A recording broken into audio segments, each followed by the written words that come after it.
कराची के करीब जजीरों पर तामीरात का शोर। क्या वाकई जजीरों पर तामीरात मुमकिन है? कहीं आबी हयात को नुकसान तो नहीं होगा? इंतजामिया रस्साकशी में सब भूल गई। बाप और बेटी के कनेक्शन की आला मिसाल, काजी फारूकी और बेटी गजल फारूकी कराची से मोटरसाइकिल पर चाइना बॉर्डर पहुंच गए। क्या क्या मुश्किलात उन्हें रही, सफर का अहवाल जानिए कुछ देर बाद।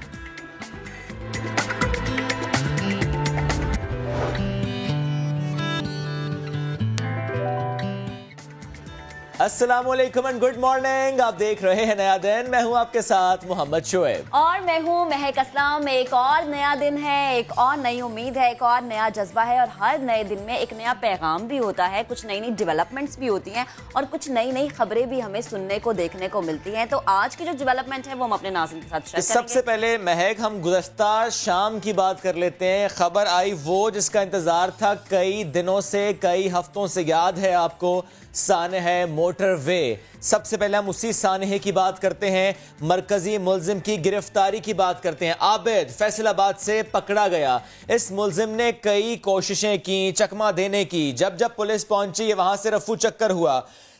33 दिन लगे। 33 दिन में इसने पुलिस को खूब चकमा दिया। बहुत सवालात उठाए गए, यहां तक कि ये कहा गया मीडिया हाउसेस को कि इससे मुतालिक अब खबर नशर नहीं करनी क्योंकि चकमा देकर भाग जाता है मुल्जिम। अब वो मुल्जिम गिरफ्त में आया है। एक बार फिर सोशल मीडिया हो या दीगर मीडिया हाउसेस, हर तबका फिक्र फिर से आवाज उठा रहा है कि अब कड़ी से कड़ी सजा दी जाए, बर वक्त इंसाफ हो और ऐसी मिसाल बनाई जाए कि आइंदा कोई बदबख्त ये सोचे भी ना कि किसी की इज्जत से खेलना है उसने। और मेरे ख्याल से ये वो मुतालबात हैं जो कि जायज़ हैं और पूरे भी होने चाहिए। एक मुतालबा नून लीग ने भी किया था जलसे का। सियासी हंगामी मंजर से अगर आपको बताएं तो खबर ये है कि नून लीगी जलसा करने जा रहे हैं। सिर्फ नून लीग नहीं, अपोजिशन की बहुत सारी जमातें इसमें शामिल हैं। आखिरकार जलसे की इजाजत मिली, यानी नून लीगियों को और बाकी जो अपोजिशन की जमातें उन्हें ठंड पड़ गई है। इस पर भी हम प्रोग्राम में आगे बात करेंगे। लेकिन एक अहम सवाल यहाँ पर है कि अब अवाम को टाइगर फोर्स चाहिए या फिर सस्ती अशिया चाहिए या फिर उन्हें ये चाहिए कि वो अवाम को कोई इकदामात के हवाले से मैसेज दें। महंगाई ने अवाम का ऐसा दिया है कि गोश्त हो, सब्जी हो, दालें हो, मतलब कोई भी एक चीज़ हो वो अवाम की पहुंच से दूर हो गई है। यहाँ तक कि चटनी भी दूर हो गई है। इसके साथ भी रोटी खाना मुश्किल हो चुका है। चटनी से रोटी खाने पर यौमिया कितना खर्च आता है। क्योंकि Mahak, I am sorry to interrupt, लेकिन मुझे याद है चंद महीनों पहले जब मैं थर गया महक, तो वहाँ के लोग ये कहते थे कि क्योंकि वहाँ पे अनाज की किल्लत है तो या वो मिर्चों से रोटी खा लेते हैं या वो चटनी से रोटी खा लेते हैं। आपने कभी चटनी से रोटी खाई है? महक खाई है, लेकिन सालन के साथ इजाफी तो चटनी। चले, ये तो हमारे पास नेमत है, लेकिन यौमिया कितने लोग जो हैं वो इससे मुतासिर होते हैं या वो इसका खाना खाते हैं या खर्च कितना आता है? खर्च कितना आता है, क्योंकि हमने महक रोजाना ये बात की, ये चटनी के जो अज्जा हैं ये महंगे होते चले जा रहे हैं। वो चाहे धनिया हो, पुदीना हो या दही हो, लाल मिर्चें भी। हाँ, डिपेंड करता है आपने कौन सी चटनी से रोटी खानी है। चटनी महंगी हो गई है, यानी गरीब की रोटी और महंगी हो गई है, उसकी भूख बढ़ रही है। इस्लामाबाद से वहाब कामरान ने इसी चटनी से मुतालिक रिपोर्ट तैयार की है कि कितनी महंगी हुई ये चटनी। देखिए इस रिपोर्ट में। जब महंगाई ने गरीब आदमी की चटनी बनाकर रख दी तो वो उसी चटनी से ही रोटी खाने का सोचने पर मजबूर हो गया। लेकिन उसके लिए अब ये भी आसान नहीं रहा।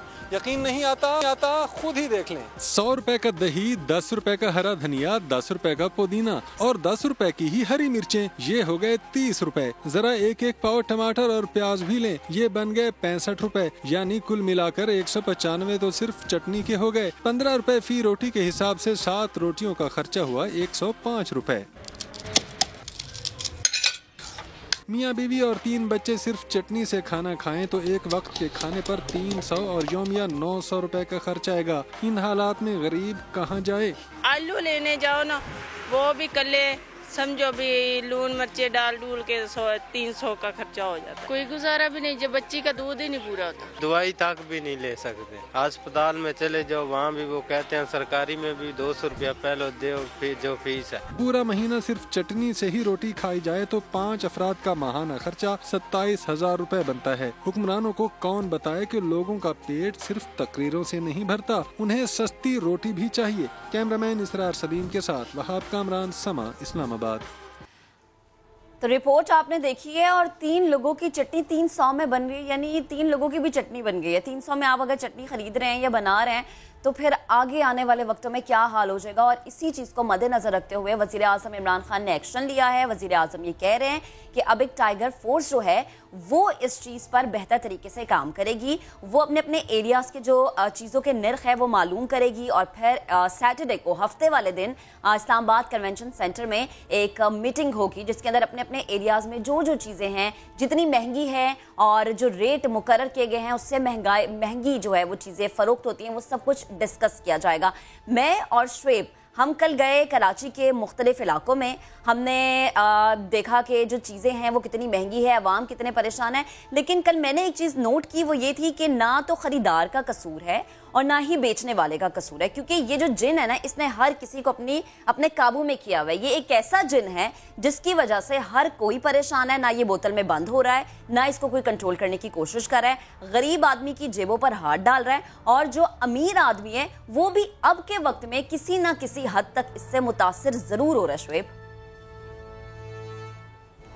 पुरअमन एहतजाज, जलसे जुलूस और रैलियां अपोजिशन का जमहूरी हक, हिज़्ब इख्तिलाफ को अपना शौक पूरा करने दिया जाए। वज़ीर आज़म इमरान खान की ज़ेर सदारत इजलास में वज़रा और मामले ख़ुसूसी की अक्सरियत की तजवीज़। अपोजिशन महंगाई की आज हम बात कर रहे हैं और ज़ाहिर है इमरान खान साहब ने, जिस तरह महक ने भी बताया कि सैटरडे को एक अहम मीटिंग करनी है। और जब हम गुज़श्ता रोज़ मार्केट्स में गए, मुख्तलिफ इलाकों में गए, लोगों की परेशानी जानने की कोशिश की तो उन्होंने ब्लेम किया इस गवर्नमेंट को भी और माजी की हुकूमतों को भी। कुछ ने सवाल ये उठाया कि सिर्फ कसूर हुकूमतों का नहीं होता, कुछ कसूर कमिश्नर्स का भी होता है, कुछ कसूर प्राइस कंट्रोल कमेटीज का भी होता है। एनीवेज, क्या रहा हमारा ये सफर जब हम लोगों के पास गए, उनकी परेशानी जानने की कोशिश की, आपके सामने रखते हैं। हफ्ते के अख्ताम पर वज़ीर आज़म इमरान खान कन्वेंशन सेंटर इस्लामाबाद में टाइगर फोर्स से मुलाकात करेंगे और इस दौरान टाइगर फोर्स अपने अपने इलाके में आटा, दालें, चीनी और चावल की कीमतों से मुतालिक पोर्टल पर अपडेट करेगी। टाइगर फोर्स से मुलाकात के बाद तयन किया जाएगा कि कैसे महंगाई के जिन को काबू करना है। जब हम महंगाई की बात करते हैं, अवाम कितने परेशान हैं, महंगाई ने उन्हें कितना सताया है, वो क्या सोच रखते हैं, तब्दीली सरकार से क्या उम्मीद रखते हैं। इसी हवाले से आज हम गुफ्तगू करने के लिए, शहरों की राय जानने के लिए एम्प्रेस मार्केट में मौजूद हैं। लोगों की राय आपके सामने रखते हैं।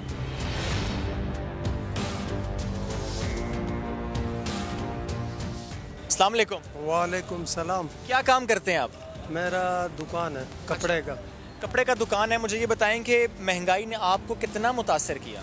असल में मुझे नहीं, पूरे पाकिस्तान को जो है ना, जो भी आता है 5 साल के लिए वही बात करता है, फिर चला जाता है। चाहे इमरान खान है, चाहे वो क्या नाम है जरदारी है, चाहे वो नवाज शरीफ है, कोई को सब ख़राब करने ही आता है 5 साल के लिए। कोई वो काम नहीं करने आता है जो आने वाला नस्ल के लिए तरक्की हो, ख्वार नहीं हो रोडों में। अभी अगर किसी के पास पैसा होता है, इतना धूप में कोई रेडी के ऊपर खड़ा नहीं होता। आपको इस महंगाई ने कितना परेशान किया? भाईजान, पहले मैं आपको एक बात बताऊं, नाराज़ नहीं होना। बात ये है कि जब से ये गवर्नमेंट आई इमरान खान साहब का, इसने बोला था कि मैं तब्दीली लाऊंगा, आवाम का खैर खा बनूंगा, एक जो कचरा चुनने वाला है उसको भी मैं उसको सपोर्ट दूंगा। इसको तकरीबन 2.5-3 साल हो गए इसके हुकूमत को, इसने कुछ भी नहीं किया। दूसरी बात कि सिंध गवर्नमेंट की वज़ीर आला सिंध मुराद अली शाह जो हमारे स्टेम पे वो है वज़ीर आला है, वो उसने भी कुछ नहीं किया। पीपल्स पार्टी सिर्फ जो है ना दावे है कि मैं गरीबों का ये करूँगा वो कोई कुछ भी नहीं कर रहा है। बस सब आपस में मिल बांट के एक ही टेबल पर रात को सब खाते हैं, गरीब का कोई नहीं सोचता सिवाय अल्लाह। अर्ज किया है कि खालिक दो जहां, जब भी तेरा आसमान देखता हूँ उसमें बसा हुआ एक जहां देखता हूँ। सारे ज़मानों की सैर करता हूँ जब भी खोल कर तेरा कुरान देखता हूँ। और एहसान कितने अपने बंदों पर तेरे जब भी पढ़कर सूरह रहमान देखता हूँ। और तू तो कहता है कि रगे जान सी भी हूँ मैं करीब, फिर परेशान क्यों मैं आज का इंसान देखता हूँ। उसकी रहमत से कभी मायूस ना होना है मेरे सारे दोस्तों, आप सब पर मैं उसके फजलो करम के निशान दूँ। तो मायूस नहीं होना चाहिए। बेसिकली मेरा कोई किसी पॉलिटिकल पार्टी से कोई ताल्लुक नहीं है, मगर यहाँ अशराफिया हमारे इतने करप्ट हो चुके हैं कि अब कोई सही बंदा आया वो भी हमसे हजम नहीं हो रहा। पिछलों ने क्या किया, कुछ लगाया है तो वो गवर्नमेंट के दिए हुए टैक्सों से लगाया और क्रेडिट खुद लेते हैं। वोट की वैल्यू टोटली डैमेज हो गई है। इनको पकड़ो तो ये फिर पकड़ा ही नहीं देते। क्या काम करते हैं आप? सर मजदूरी करते हैं। अच्छा, मुझे बताएंगे कि पहले यानी अगर मैं कहूँ पिछले साल कितना दिन में कमा लेते थे, अब दिन में कितना कमा लेते हैं, कितना फर्क पड़ा है? पहले हम दिन में तकरीबन 6-7 हज़ार कमा लेते थे, अभी दिन में यही 2500 2000 25 से 2000 रुपये। इसमें से तो अपना घर का खर्चा भी नहीं चलता है और मकान भी किराए के। ये लॉकडाउन में भी मालिक मकान हमें किराया दो तो हम कहाँ से देंगे गरीब बंदे। इमरान खान ने कहा है महंगाई को कंट्रोल करेंगे, टाइगर फोर्स को एक्टिव करेंगे। आपको उम्मीद है? नहीं। आप अपने बच्चों का मुस्तकबिल कैसा सोचते हैं पाकिस्तान में इन हालात को देखते हुए? अभी इस वक्त तो हम तो ये ऐसा हालात है जब बंदा बच्चों का गला घुटने वाला टाइम आया हुआ है। क्यों? अभी सख्ती महंगाई। आप एक बाप हैं, मेरे भी 2 बच्चे हैं। एक बाप अगर कह रहा है कि ऐसा वक्त आ गया बच्चों का गला घोंट, तो ये बहुत सख्त जुमला है। जब देखो बेरोजगारी होते, सख्ती होते ना, बंदे क्या कर लेते? फिर आप में खुद बचाओ, खुदकशी करेगा। मुझे थोड़ा सा बताएं कि ग्रॉसरी करने जब हम जाते हैं, पहले भी आप करते होंगे, आटा दाल चावल चीनी सब्जी फल, आज जब जाते हैं 1-1.5 साल में कितना फ़र्क पड़ा? सर पहले तो मतलब है कहने का हम 10,000 या 12,000 15,000 में सब चीज़ें ले आते थे, पूरे महीने का ले आते हैं। लेकिन अभी 30,000 40,000 भी देते हैं ना, तो भी चीज़ें पूरी नहीं आती, कोई ना कोई चीज़ रह ही जाती है, फिर भी पूरा नहीं हो पाता। राय आपके सामने रखने की कोशिश की है कि कितना मसला है यहाँ पर महंगाई का, कितनी परेशानी है यहाँ पर महंगाई की। लेट्स सी हफ्ते के रोज़ इमरान खान साहब जब मीटिंग करते हैं कन्वेंशन सेंटर में, तो उसके बाद क्या स्टेप्स लिए जाते हैं। ये तो हम बात कर रहे हैं कराची की, कराची ही की मजीद बात करेंगे। एक और इलाके में आपको लेकर चलेंगे। महक असलम हमें ज्वाइन करें। महक, आप किस इलाके में मौजूद हैं और वहाँ पर शहरियों की क्या राय है, प्लीज़ बताइएगा। जी बिल्कुल श्रेय, मैं लियाकताबाद की मार्केट में मौजूद हूँ और यहाँ पर ज़्यादा वो लोग मौजूद हैं जो कि उस ज़िंदगी से ताल्लुक़ रखते हैं जिनके लिए दिन में 2 वक्त की रोटी कमाना मुश्किल होता है।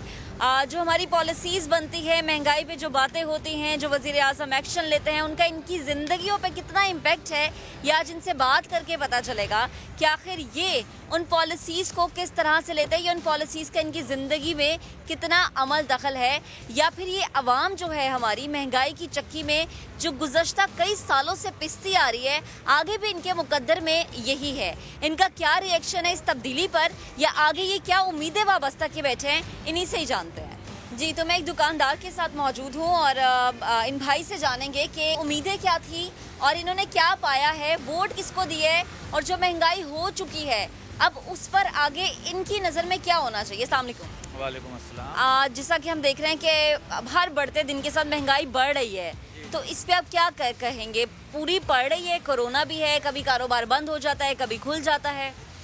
देखें, असल में बात यह है कि ये जो अपोजिशन जिसको बोलते हैं आप लोग, नून लीग, पीपल्स पार्टी, ये सब, अब ये इमरान खान जो है ये अच्छी सियासत कर रहा है, मैं बुरा नहीं बोलूँगा। हमने वोट भी इमरान खान को दिया, हुकूमत सही लेके चल रहा है, लेकिन वो मजबूर है। उसकी जो टांगें घसीटने वाले पीछे लोग हैं ना, वो उसको हुकूमत करने नहीं दे रहे। जी, तो एक खातून भी हमारे साथ मौजूद है। ख़वातीन की सबसे बड़ी जिम्मेदारी होती है कि उन्होंने घर का किचन मैनेज करना होता है, घर का बजट बनाना होता है। तो आप मुझे बताएं कि इस महंगाई के दौर में किचन कैसे मैनेज करिए? महंगाई लग रही है कि हो रही है महंगाई? बहुत ज़्यादा महंगाई है कि वो जो है पहले 15-20 में हो जाता था, अब 50 में भी मुश्किल हो गई चलाना। 50,000 भी ऐसा लगता है कि जैसे 5,000 है। अब नीचे लेके जाओ 1,000 रुपये का नोट तो पता ही नहीं चलता कहाँ गया। वोट किसको दिया था? इमरान खान को ही दिया था। तब्दीली के लिए दिया था? तब्दीली के लिए दिया था, लेकिन मुझे कोई तब्दीली क्या, वो बिल्कुल ही तब्दील हो गए। 50 का नोट जो है वो 1 रुपया हो गया है और 1,000 रुपये 100 रुपये हो गए। कैसे चलाती है घर का किचन इतनी महंगाई में? एक तो बजट बहुत ज़्यादा सारे आउट हो गए और ऊपर से लॉकडाउन की वजह से जितने मार्केट्स वगैरह के काम है सब कुछ बंद हो चुका है, तो इसकी वजह से बहुत ज़्यादा क्राइसिस में समझ लें कि है सिचुएशन। पहले कैसे था और अब कैसे, क्या फ़र्क? पहले में ये था कि रोज़ के एक तो काम चल रहे थे, जॉब सबकी चल रही थी, कारोबार चल रहे थे, उसकी वजह से इनकम पे इतना ज़्यादा नहीं हो रहा था बर्डन। लेकिन अब बर्डन बहुत ज़्यादा बढ़ गया है, जिसकी वजह से जो है बिल्कुल सारे सिस्टम आउट हो चुके हैं। जो आपकी रोज़मर्रा की ज़रूरियात ज़िंदगी वगैरह वो भी पूरी नहीं हो पा रही है। तो मौजूदा गवर्नमेंट से, उनकी पॉलिसी से कितना इत्तेफाक करेंगी या इख्तलाफ करेंगी या कोई मैसेज देंगी?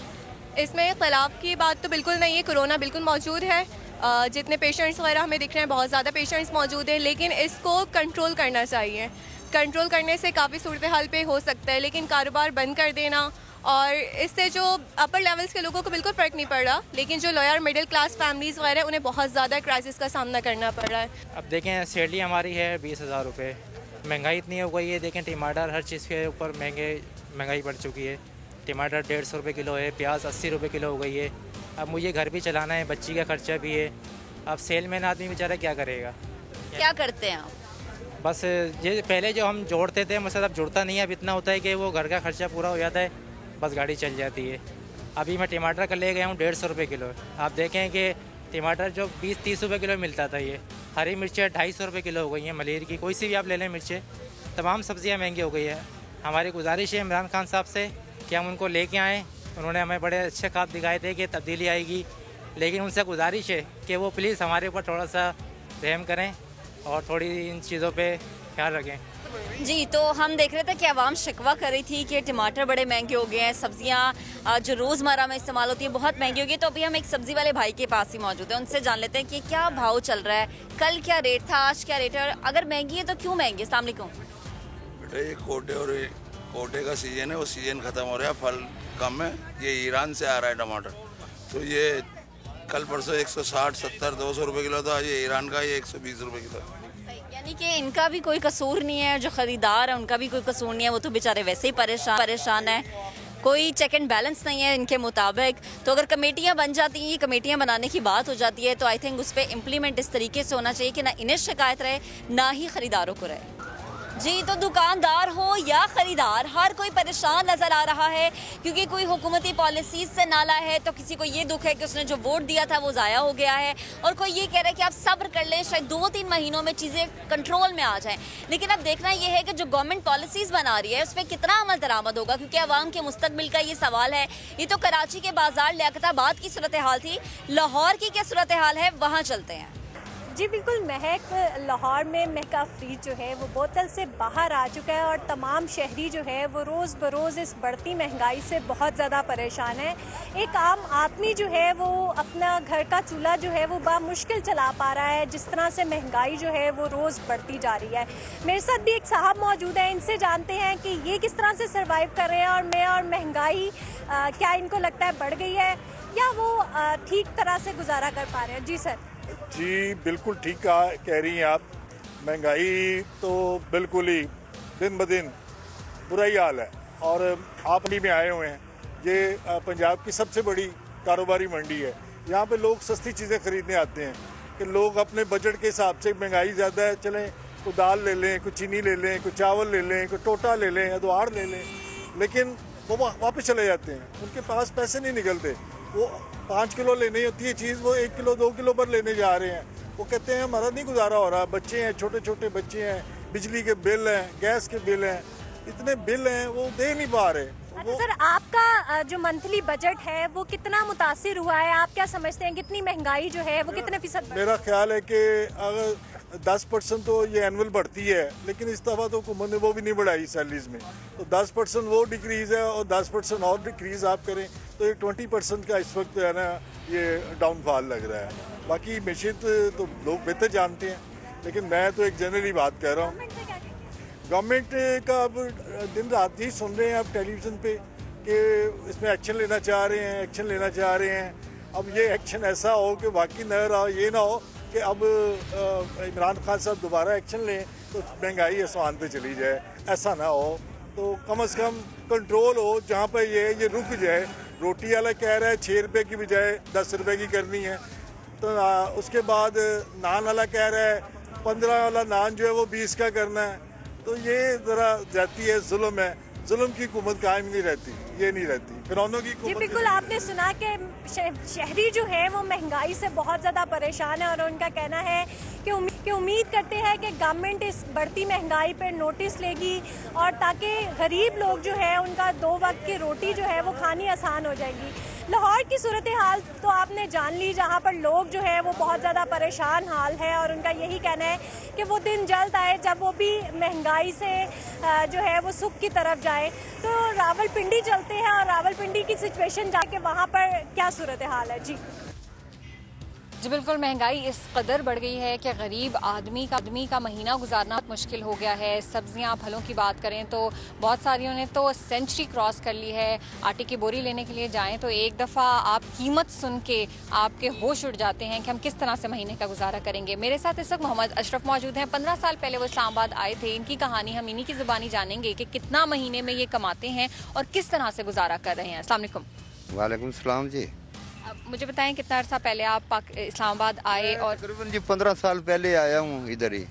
तो पहले से मसलन इतनी महंगाई बढ़ गई है तो अब तो एक वक्त की रोटी खाता हूँ, एक की खाता ही नहीं हूँ, क्योंकि कुछ ना कुछ बच्चों के लिए तो ले जाना है ना। तो महंगाई जी, आटा लेने जाएं तो आटा मसलन 15 किलो की बोरी 1200 की 1000 की मिले तो हम कहाँ से ले।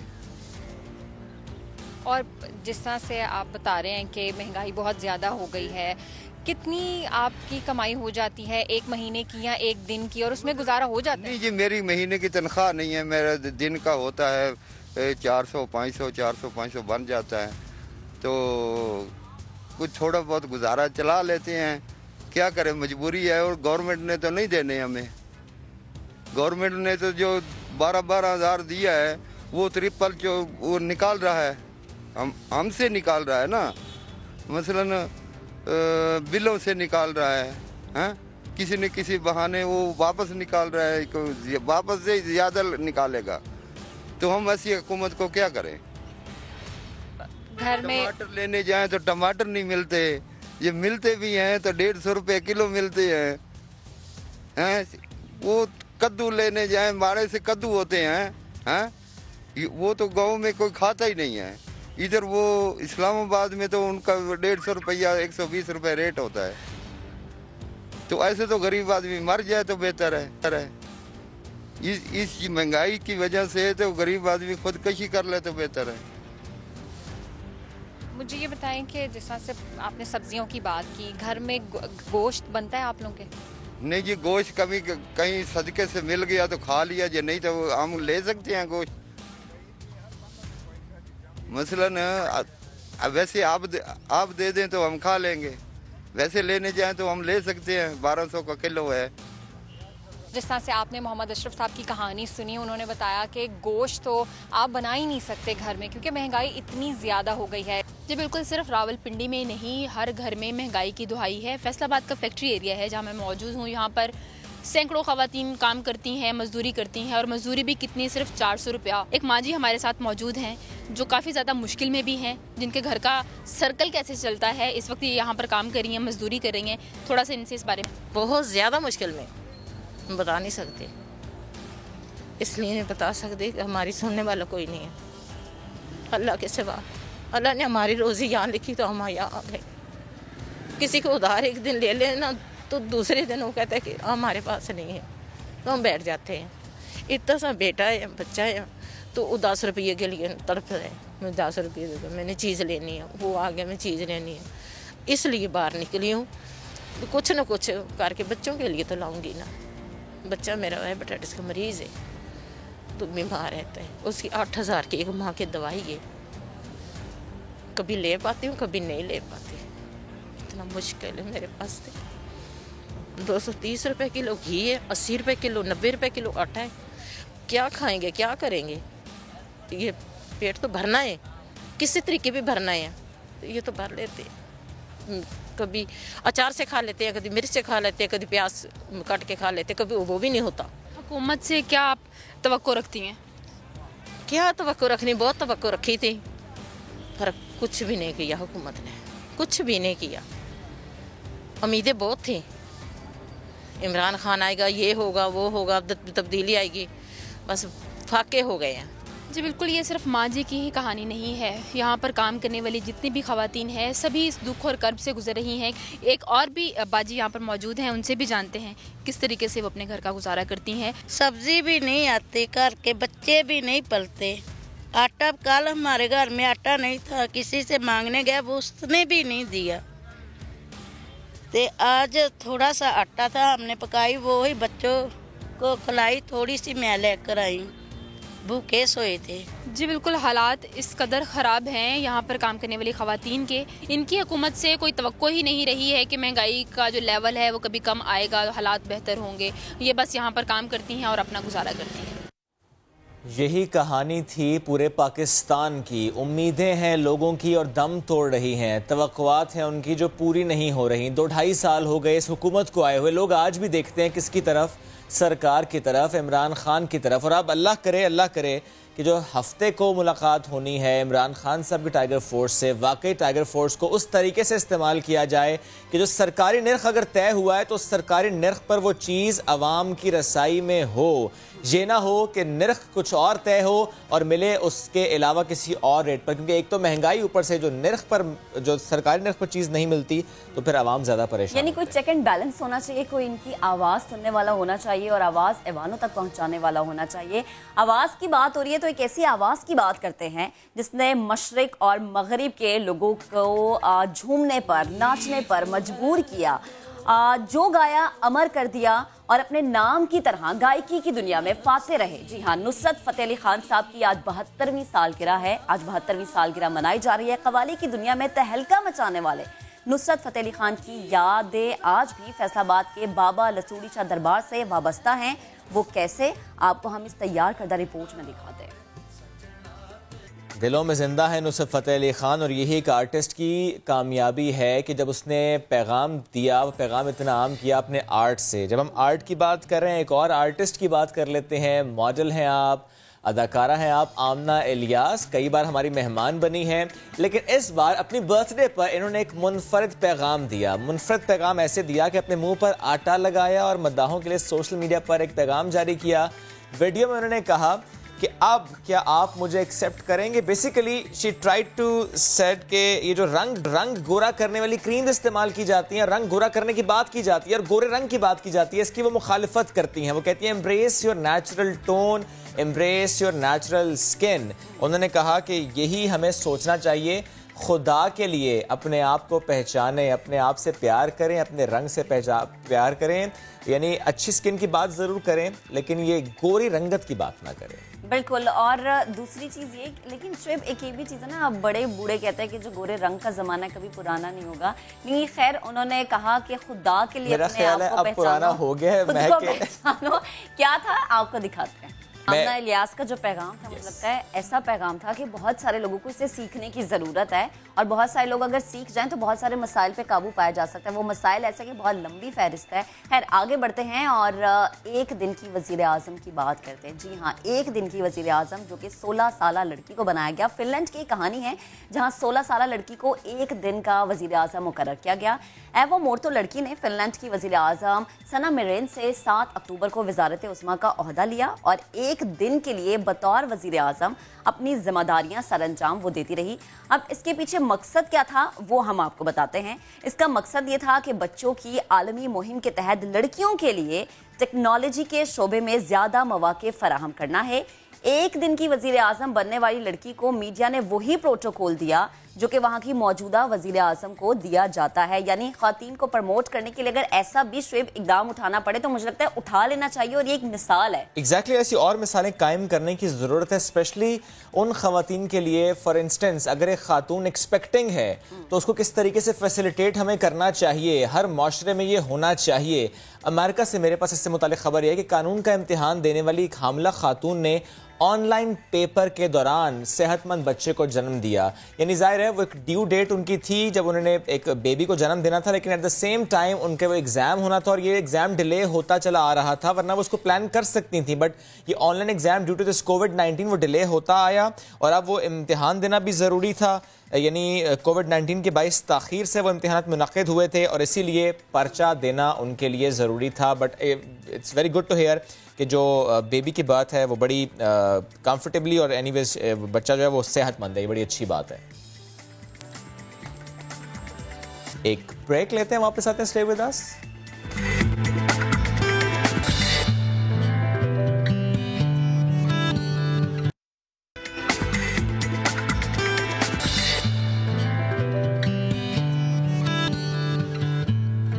Welcome back once again. और अब हम बात करेंगे पाकिस्तान की सियासत में जो तब्दीलियां आ रही हैं, जो इजाजतें मिल रही हैं, जो कहा जा रहा है कि भाई अब टेंशन नहीं लेनी है, जो करना है दिल खोल के कर लें, अवाम को जितना आप अपनी तरफ अट्रैक्ट कर सकते हैं कर लें, क्योंकि अवाम ने तो वही करना है जो अवाम को बेहतर लगता है। इस हवाले से अभी डेवलपमेंट ये है कि जलसा मुनक्किद करने जा रही है मुस्लिम लीग नून गुजरांवाला में, जिसकी कमोबेश इजाजत पहले मिली फिर नहीं मिली, बहुत कुछ हुआ और एट द एंड वजीर आजम ने ये ऐलान कर दिया कि भाई दिल खोल के आप जलसा करें, दिल खोल के आप रैलियां निकालें, हमें कोई टेंशन नहीं है। हुकूमत ने जो एहतजाजी तहरीक की इजाजत दी, अब देखना ये कि इसका अवामी रद्द-ए-अमल कैसा है। और दूसरी सबसे बड़ी चीज ये कि वजीर आजम कह रहे हैं कि आपने अगर जलसा करना है तो कर लें, लेकिन इंतशार नहीं फैलाना। लेकिन ऐसे इससे कोरोना को कैसे कंट्रोल करें? ये एक बड़ा इंपॉर्टेंट क्वेश्चन है, कोरोना कैसे कंट्रोल होगा। दूसरा अहम सवाल है कि जब एक तरफ हुकूमत ने कह दिया दिल खोल कर जलसे कर लो, रैलियां निकाल लो, तो फिर ये कंटेनर्स की पकड़ धकड़ क्यों हो रही है, रास्ते बंद क्यों किए जा रहे हैं, रुकावटें खड़ी क्यों की जा रही हैं,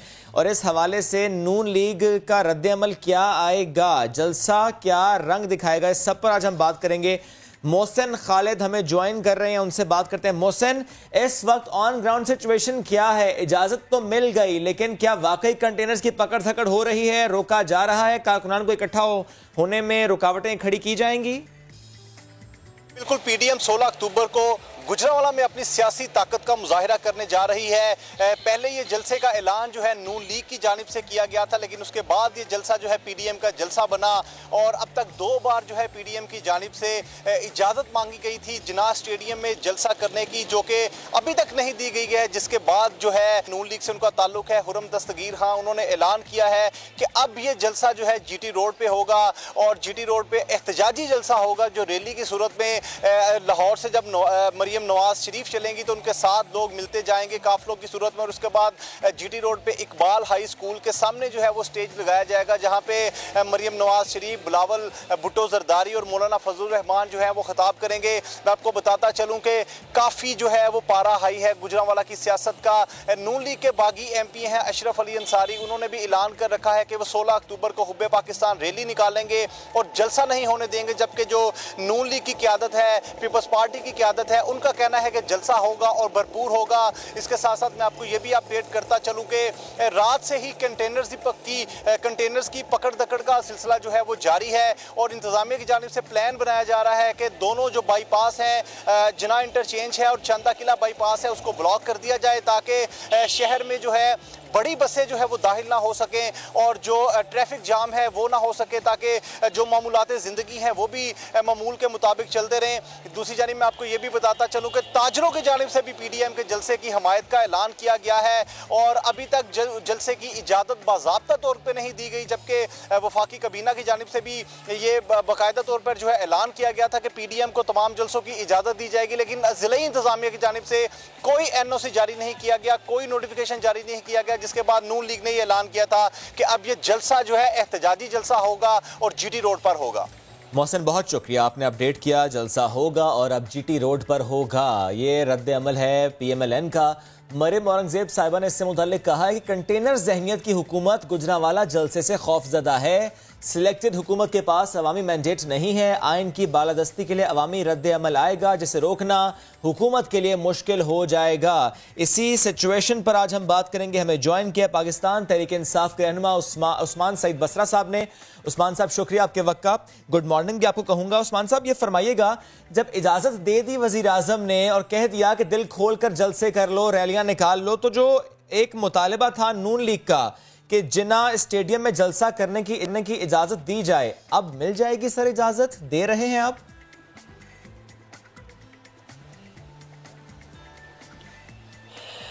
बिस्मिल्लाहिर्रहमानिर्रहीम। एक तो आपका बहुत शुक्रिया, आपने बड़े अरसे बाद आपके पास मैं आया हूँ इस प्रोग्राम में। अब दूसरी बात यह है कि जिसकी आप बात कर रहे हैं मुस्लिम लीग नून, अब ये वो जमात है कि जिनके पास झूठ बोलने के अलावा, लोगों को गुमराह करने के अलावा कोई बात नहीं है। और अफसोस तो ये है कि लीडरशिप यानी कि नवाज शरीफ से लेके नीचे लोकल जो लीडरशिप है खुरम दस्तगीर तक, सब झूठ बोल रहे हैं तवातर के साथ। आप मुझे बताइए कि कौन कह रहा है? ये अभी खुरम दस्तगीर को ले ऑनलाइन, मैं बैठा हूँ यहाँ पे, मैं भी इत्तेफाक से गुजरांवाला में बैठा हूँ। भाई हम तो कह रहे हैं करो जलसा, प्राइम मिनिस्टर ने भी कह दिया करो जलसा, आओ भरो जना स्टेडियम, भर के दिखाओ। 11 सर जिना स्टेडियम की एनओसी गुजरांवाला में जलसा कर रही हैं, लेकिन करें जिना स्टेडियम में, कर लें सर, जिना स्टेडियम में वो कर लें जलसा। आप यही कहना चाह रहे हैं? आपकी तरफ से कह दिया गया पीएमएलएन को कर लें जिना स्टेडियम में जलसा।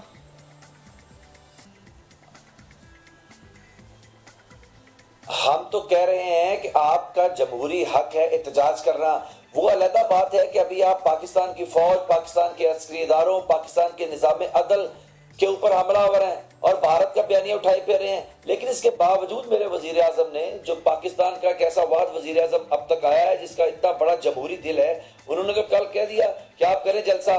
लेकिन मैं आपको ये चैलेंज कर रहा हूं, और ये मुस्लिम आपके थ्रू असल में मुस्लिम लीग नून को चैलेंज कर रहा हूं और पीडीएम की ये तमाम जो 11 जमातें हैं, ये जिना स्टेडियम में जलसा करने की जुर्रत नहीं कर सकते।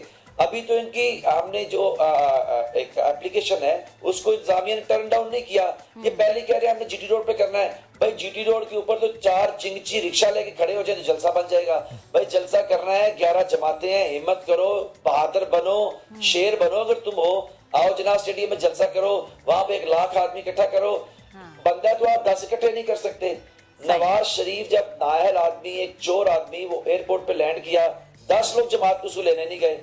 गुजरांवाला बादशाह लोगों का शहर है। गुजरांवाला के लोग सच्चे हैं, सच के साथ खड़े होंगे, फौज के साथ खड़े हैं, अस्करी इदारों के साथ खड़े हैं। ठीक है, यानी बसरा साहब आप ये कह रहे हैं कि जलसा, अगर आप जलसा कर रहे हैं तो जिना स्टेडियम आपके लिए है, लेकिन अगर आप जलसी कर रहे हैं तो फिर जिना स्टेडियम नहीं है। अच्छा, ये बताएगा कि मरियम औरंगजेब कह रही है कि मौजूदा हुकूमत जो है उनकी जहनियत कंटेनर वाली है, और ये कंटेनर जहनियत जो है हमारे जलसों से खौफजदा हमें नजर आ रही है।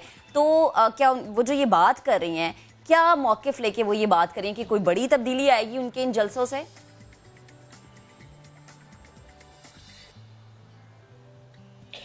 अच्छा, मैं आपको दोबारा यही अर्ज करूंगा कि मरियम औरंगजेब हो या मरियम सफदर अवान हो, झूठ बोलने का इन्होंने पाकिस्तान भर के ठेका लिया हुआ है। आप मुझे बताइए कि कोई बात भी करने से पहले टेलीविजन के ऊपर कुछ सब्सटेंशियल एविडेंस तो हमें दें। आप आज इंतजामिया, आज हुकूमत हमारी है, इंतजामिया के साथ हम इन कांटेक्ट हैं। आप अपने नुमाइंदे खुसूसी यहाँ पे आप खड़े हुए हैं, उनसे पूछिए गुजरांवाला के अंदर हमें लिस्ट दें कितने लोग हमने गिरफ्तार किए। ये कंटेनर जहनियत की जो हुकूमत थी वो जा चुकी 2018 में पाकिस्तान के अवाम के वोट के साथ। अब तो पाकिस्तान में जमहूरी हुकूमत है। सर मुझे प्लीज ये बता दें एक जुमले में। अच्छा, आप मेरे सवाल का जवाब आपने पहले ही दे दिया। मैं तो ये कंटेनर से मुताल्लिक ही सवाल करना चाह रहा हूं, बिकॉज हमारे रिपोर्टर मोहसिन खालिद ने हमें अभी अपडेट किया है। सर ये मामलात वहां से हैं, कंटेनर क्या वाकई नहीं पकड़े जा रहे, कंटेनर नहीं लगाए जा रहे, रास्ते नहीं रोके जा रहे, आप इसे कैटेगोरिकली डिनाई कर रहे हैं?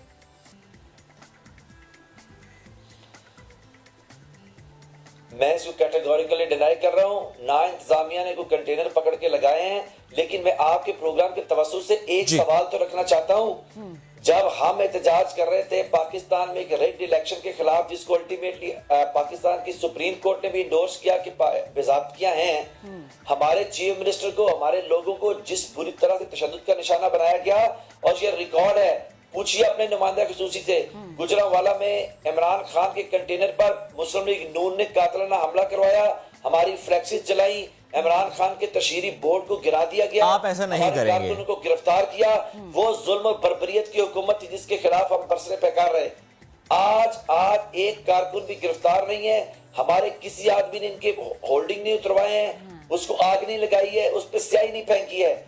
ये मेंटालिटी है मुस्लिम लीग नून की, जो कंटेनर मेंटालिटी है।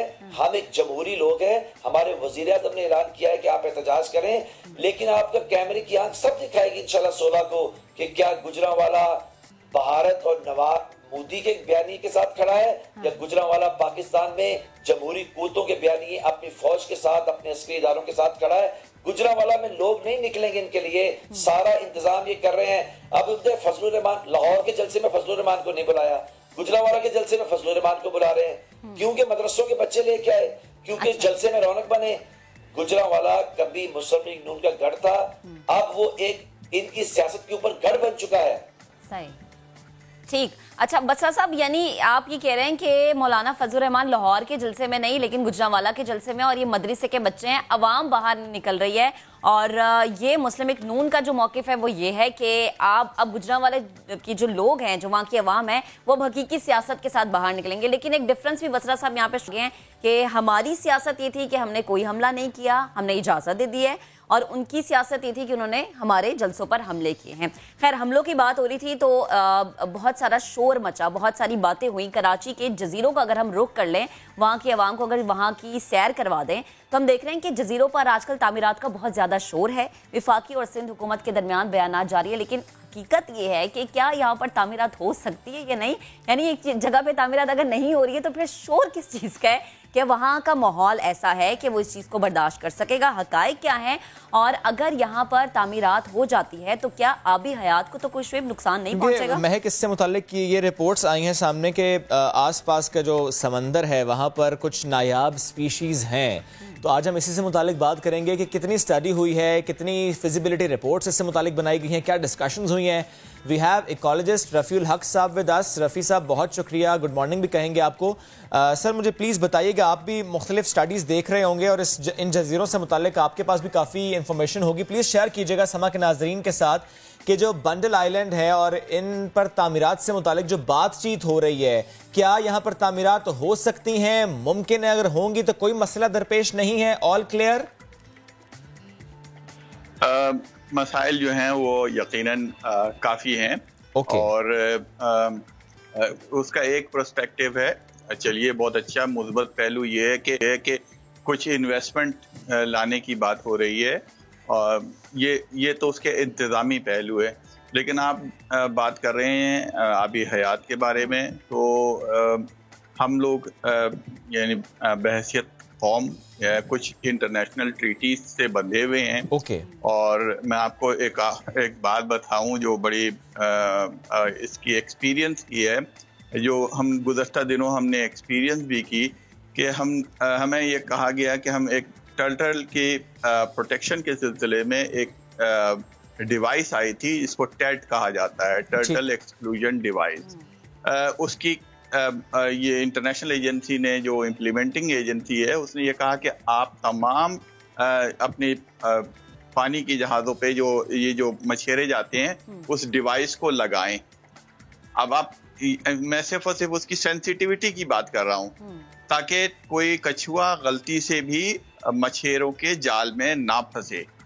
ये चूंकि वो प्रोटेक्टेड स्पीशी है, और ये जजीरे की अहमियत इसलिए है कि ये फॉरेजिंग ग्राउंड है टर्टल का। एक नायाब नस्ल का कछुआ, 6 नस्ल के कछुए पाए जाते हैं, उसमें से 3 नस्ल के कछुए हमारी कोस्ट पे रिपोर्टेड हैं, आते हैं वो।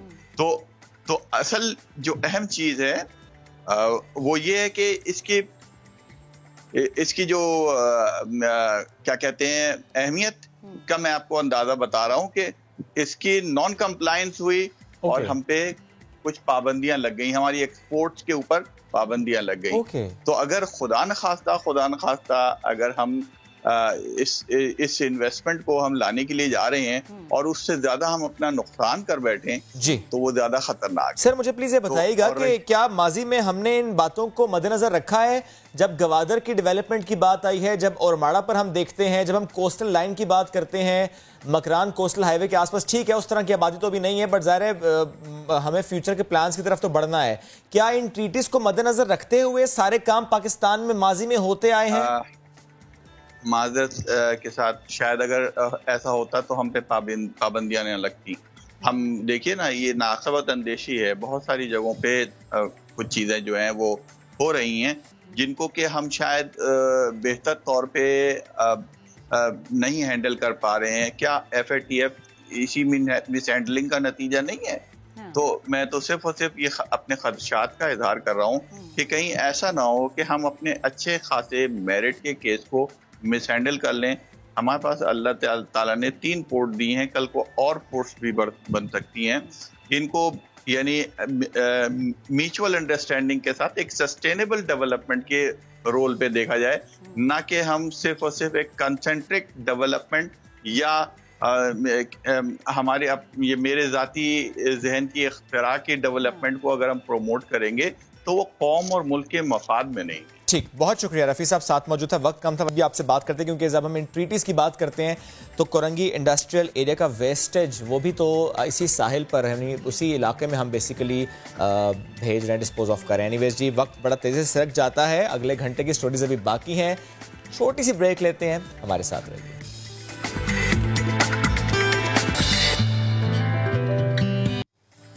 Welcome back. और अब हम बात करेंगे एक ऐसे रिश्ते की जिससे मोहब्बत की दास्तान ऐसी बयां होती है कि उसके लिए लफ्ज़ नहीं मिल पाते हैं। माँ बाप की अपने बच्चों से जो मोहब्बत होती है वो बेपनाह मोहब्बत है, यानी माँ बाप कुछ भी कर जाते हैं बच्चों को अच्छा फ्यूचर देने के लिए, उनकी ज़रूरियात पूरी करने के लिए, ख्वाहिशात पूरी करने के लिए, लेकिन एक बड़ा ज़बरदस्त मोहब्बत का रिश्ता होता है बाप और बेटी के दरमियान। दैट्स वेरी ट्रू महक। मैं जब बाहर जा रहा होता हूँ तो मेरी कोशिश भी यही होती है, मेरी बेटी की कोशिश भी यही होती है कि मैंने बाबा के साथ जाना, हम इकट्ठे चले जाते हैं कुछ जगहों पर। लेकिन अगर मैं सोच लूँ कि मैंने मार्केट या किसी और स्पॉट से थोड़ा सा आगे जाना है, मैं तो सोच भी नहीं सकता कि मैंने शहर से बाहर जाना है, उसको लेकर मेरी वाइफ मुझे वहीं से कहेगी नो नहीं लेकर जाना। लेकिन आपके पास मेरा ख्याल जो खबर है जिसके विजुअल्स हम दिखा भी रहे हैं कि ये बाप और बेटी माशाल्लाह वेरी लविंग, और ये कराची से कहाँ पहुंचे भला? ये कराची से पहुंचे थे चाइना बॉर्डर पर और बाइक के थ्रू पहुंचे थे।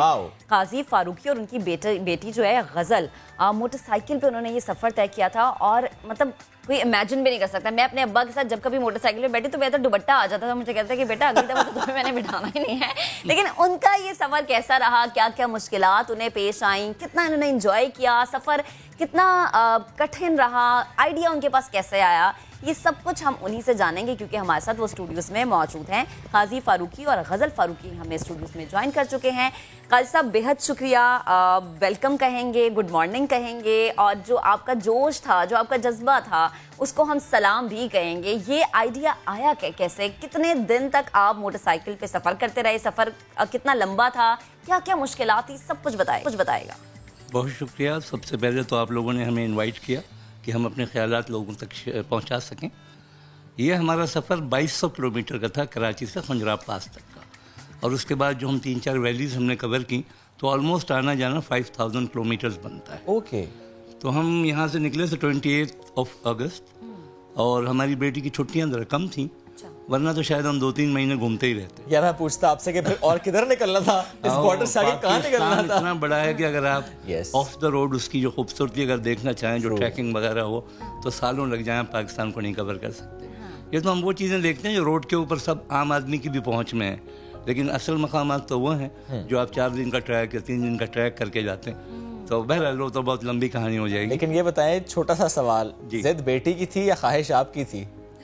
देखा जाए तो बेटी की तो जिद थी, लेकिन मेरी ख्वाहिश भी थी, क्योंकि लास्ट ईयर मेरा बेटा होकर आया था मेरे साथ। अच्छा। तो मैंने कहा भाई ये तो हो नहीं सकता कि बेटा हो और फिर बेटी का ना हो। हाँ, वाह। तो ये तो नहीं हुआ कि गजल ने कहा हो कि क्यों बाबा भाई को तो ले गए, मुझे क्यों लेकर नहीं गए? नहीं, ये बात नहीं थी। ये तो ये चाहती थी कि मैं खुद बाइक पर, अपनी बाइक पे जाऊँ। अच्छा, बाइक चलानी आती है? बिल्कुल वहाँ, लेकिन मैंने इनको वहाँ मैं वालिद बन गया, तो मैंने कहा कि भाई अभी तो शादी ब्याह भी होना है, तो इसलिए मैंने कहा कि ये एहतियात की जाए इसमें। तो लेकिन ये 4 साल अपनी यूनिवर्सिटी बाइक पर ही जाती रही। अच्छा कैसा, जैसे आप कह रहे हैं कि बाइक चलानी आती है गजल को, तो बाइक मतलब किसने चलाई? गजल ने चलाई या आपने चलाई, ये मिल बांट के चलाई? सर ने ही चलाई। बाबा नहीं चलाई, क्योंकि वहाँ के जो इलाके हैं ना, तो वो काफ़ी, और जिन जिन इलाकों पे हम गए जो कि जीप ट्रैक है, तो वहाँ हमें सब यही कहते हैं कि या तो अंकल जो है वो पागल हो गए या कोई मसला है इनके साथ। और अपनी बेटी के साथ उन रास्तों पे अगर नलचर का आप ट्रैक देखें, बिल्कुल, तो वो तो दुश्वार गुजार रोड बन रही है, बारिश हो रही है, लोअर नलचर और अपर नलचर, लेकिन बाइक, लेकिन मजा भी तो आ रहा है ना। ये मैं चाहता हूं, महक हम गजल से भी जरा पूछते हैं। गजल, मुझे आप बताएं कि आपकी तो ख्वाहिश थी कि आप जाना चाह रही हैं, जिद भी थी कि जाना चाह रही हैं, रास्ते में जिद की थी कि बाबा जरा 1-8 किलोमीटर मैं भी बाइक चला लूं? बिल्कुल कोशिश की थी मैंने, क्योंकि एक शौक तो होता है जो बाइक चलाता है और उनके सामने अगर कोई दूसरा बाइक चला रहा हो तो होता है कि ट्राई बाबा मुझे भी करने दें। लेकिन फिर यही था क्योंकि हमारे पास वेट था काफ़ी, हमारे पास सामान भी था, फिर रास्ता भी ऐसा था कि एक जगह पहाड़ है तो दूसरी जगह दरिया बह रहा है, तो मतलब इट्स वेरी ट्रिकी वहाँ पर चलाना ना बाइक, तो इस वजह से अब बने नहीं। मैं आपसे यूँ पूछता हूँ गजल, कराची से आपका सफ़र का आगाज़ हुआ, आप मुझे ना प्रोविंस वाइज बताएं, सिंध का सफ़र कैसा, फिर पंजाब का सफ़र कैसा, और फिर केपी का सफ़र कैसा, और फिर गिलगित बल्तिस्तान का सफ़र कैसा, कहाँ पर सबसे ज्यादा मजा आया, कहाँ पे मुश्किलात ज्यादा आई, कहाँ का कल्चर आपको अट्रैक्ट कर रहा था? अच्छा, सिंध में तो हम लोग, क्योंकि जाहिर सी बात है हम खुद भी सिंध में ही आते हैं, तो हमें इतना कुछ मतलब अच्छा तो था, ऑफ कोर्स पूरा पाकिस्तान ही खूबसूरत है, तो अच्छा हम लोग रुकते हुए गए, हमें काफ़ी मतलब अच्छा रिस्पांस भी मिला, काफ़ी लोग भी मिले हमें जो सिंध में ही, बिल्कुल बिल्कुल सिंध में ही, जिनको आपने बताया कि हमारी मंजिल सिंध का कोई शहर नहीं, गिलगित है, बल्कि बॉर्डर है। क्योंकि रुकते हुए जा रहे थे, क्योंकि एवरी 60 to 70 किलोमीटर हमें रुकना पड़ता था, बाइक को भी थोड़ा सा आराम देना पड़ता था, तो सिंध में हमारा सही रहा, अच्छा था। एंड देन पंजाब हमें वहाँ पर काफ़ी बारिशें वगैरह मिली। और जब बारिश हुई तो बारिश में सफर जारी रहा कि ब्रेक लगती गई? नहीं, सफर जारी रहा, बारिश में जारी रहा। ये आपकी ख्वाहिश थी या सर आपने कहा कि नहीं सफर जारी रहेगा? दोनों की ख्वाहिश थी कि बारिश है, जो मर्जी है, सफर जारी रहेगा। टाइम ज़ाया नहीं करना था, हमारी मजबूरी भी थी, छुट्टियां भी कम थी ना, आपने बताया। देखिए असल मसला ये था। 10 घंटे मुसलसल बारिश में सफर किया हमने। और फिर पंजाब से केपी, अब बताएं केपी। तो वहाँ तो खैर खूबसूरती शुरू होती है, आपको पता है, तो वहाँ पर लोग भी बहुत प्यारे हैं, बहुत अच्छे हैं, बहुत रिस्पेक्टफुल हैं और काफ़ी हेल्पफुल थे। क्योंकि हम लोग फर्स्ट टाइम, क्योंकि मैं तो फर्स्ट टाइम जा रही थी, तो मेरे लिए it was something different, new, तो वो मुझे रास्ते वगैरह नहीं पता थे, तो कहीं से भी किसी से रुक के अगर पूछ लिया तो बड़े अच्छे से मतलब पेश आते थे। और गूगल मैप वाली बाजी को फॉलो नहीं किया? गूगल मैप वाली बाजी कभी कभी हमें गलत ले जाती है, वो आपने सबको गलत लेके जाती, हमें भी कभी कभी गलत ले जाती। खेत में जाके खड़ा कर दिया। ये हुआ अभी इसी ट्रिप में हुआ? इसी ट्रिप पे हुआ। फिर आपने सोचा इन बाजी की बात नहीं माननी? फिर हमने वो पुलिस की मदद ली और उन्होंने बड़े बेहतर अंदाज में और बहुत ही अच्छे अंदाज में हमें समझाया, मैप बना के दिया बाज़ाब्ता कि ये केपी की बात आप कर रहे हैं? नहीं, मैं पंजाब केपी में तो ऑल क्लियर। फिर केपी में मुझे आप जरा बताएं, नारान, कागान और उसके बाद बाबू सर टॉप के बाद का सफर? बाबू सर टॉप के बाद तो फिर हम लोग बटाकुंडी और Jalkhad is very beautiful. Babusar top से पहले, बाबू सर टॉप से पहले तो खैर हम लोग काफ़ी मतलब आगे तक गए और मुझे बाबू सर टॉप पे हमें सर्दी काफ़ी मिली, लेकिन स्नोफॉल नहीं मिली, जिसका मुझे बड़ा वो था कि शौक था कि देखूं। और उससे आगे हम लोग फिर हुंजा, हुंजा था, फिर हुंजा के आगे हम लोग हुपर वैली गए, Attabad lake, Hussaini bridge, Passu cones and फिर आगे खंजरा। अच्छा, वापस आने का दिल कर रहा था कि अच्छा बिल्कुल भी नहीं, ये सबके साथ होता है मुझे लगता है। वापस लेकिन यहाँ घर से कॉल्स नहीं जा रही थी मदर की specially? Mama is very strong, she is very supportive, in fact she was the one who said कि बेटा भाई गया तो why not you.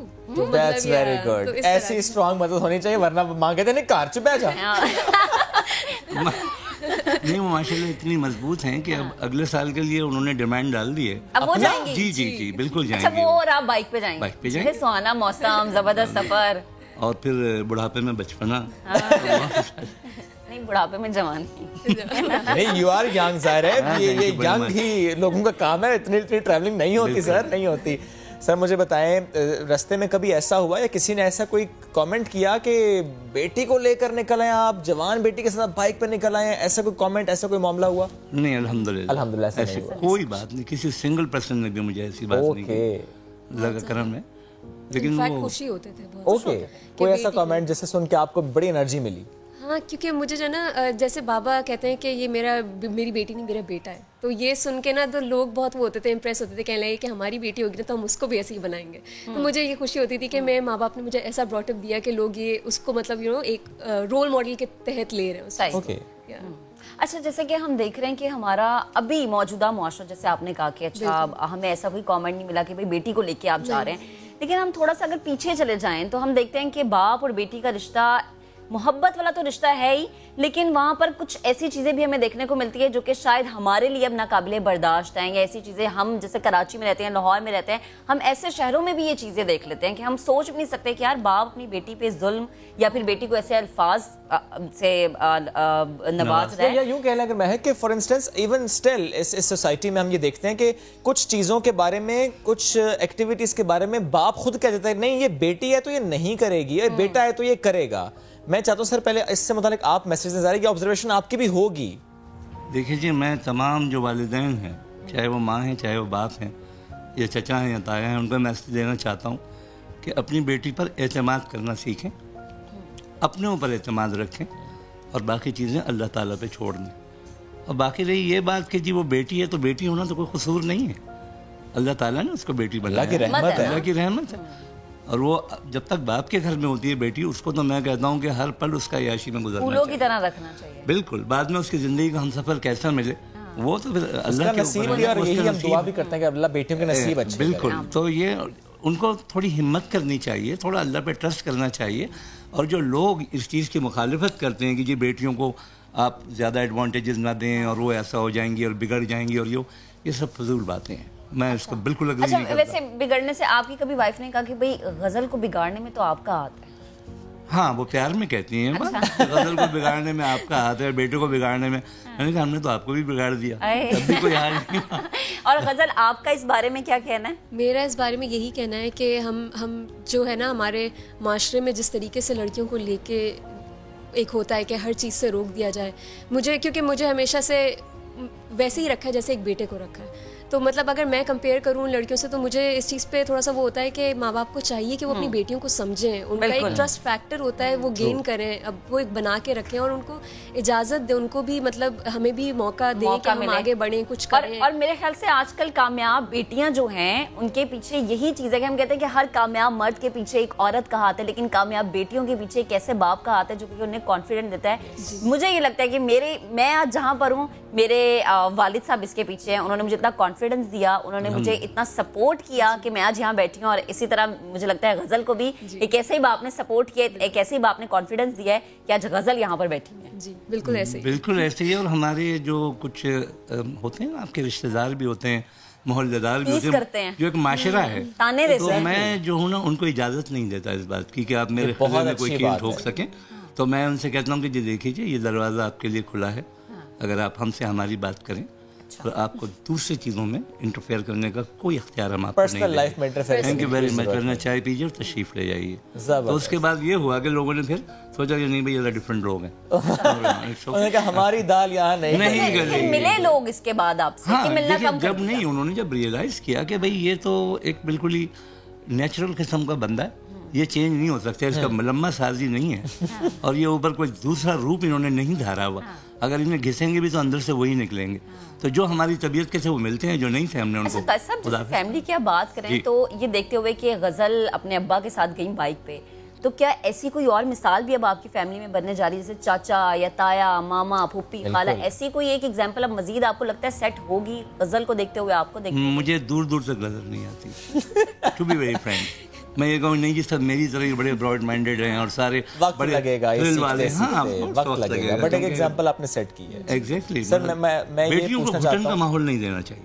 Exactly sir, आपने ज़ाहिर है बेटी को बहुत अच्छा माहौल दिया माशाल्लाह। मुझे थोड़ा सा प्लीज बताइएगा सर, अगर मैं ये सवाल करूं कि अपनी बेटी को देखते हुए शी इज़ वेरी कॉन्फिडेंट माशाल्लाह, वो बाइक पर यूनिवर्सिटी जाती रही, आप उन्हें साथ लेकर गए, बेटी की परवरिश ज़ाहिर है वालिदैन जब करते हैं बहुत सोचते हैं चीज़ों को देखकर, माशरे को देखकर, और जब बेटी कॉन्फिडेंटली ग्रूम करती है तो फिर कुछ पॉइंटर्स ऐसे होते हैं, कुछ ऐसे वक्त कुछ ऐसा लम्हात होते हैं जब आपको लगता है कि अच्छा ये जो मेरी इन्वेस्टमेंट थी ना, मेरी इमोशनल इन्वेस्टमेंट जो मैंने इसे ग्रूमिंग में किरदार अदा किया, अच्छा वो नज़र आ रहा है अब। तो ऐसा मोमेंट या ऐसा कोई इनका कैरेक्टर या ऐसी कोई चीज़, जेस्चर जो आपको लगता हो कि अच्छा नहीं वाकई ये मैंने किया था ना, वाकई अब मुझे इसका फल मिल रहा है? देखिए, जब आप आम लगाते हैं ना तो उससे आम ही आते हैं। ये नहीं हो सकता कि आप अमरूद लगाएं उसमें से तरबूज निकल आए।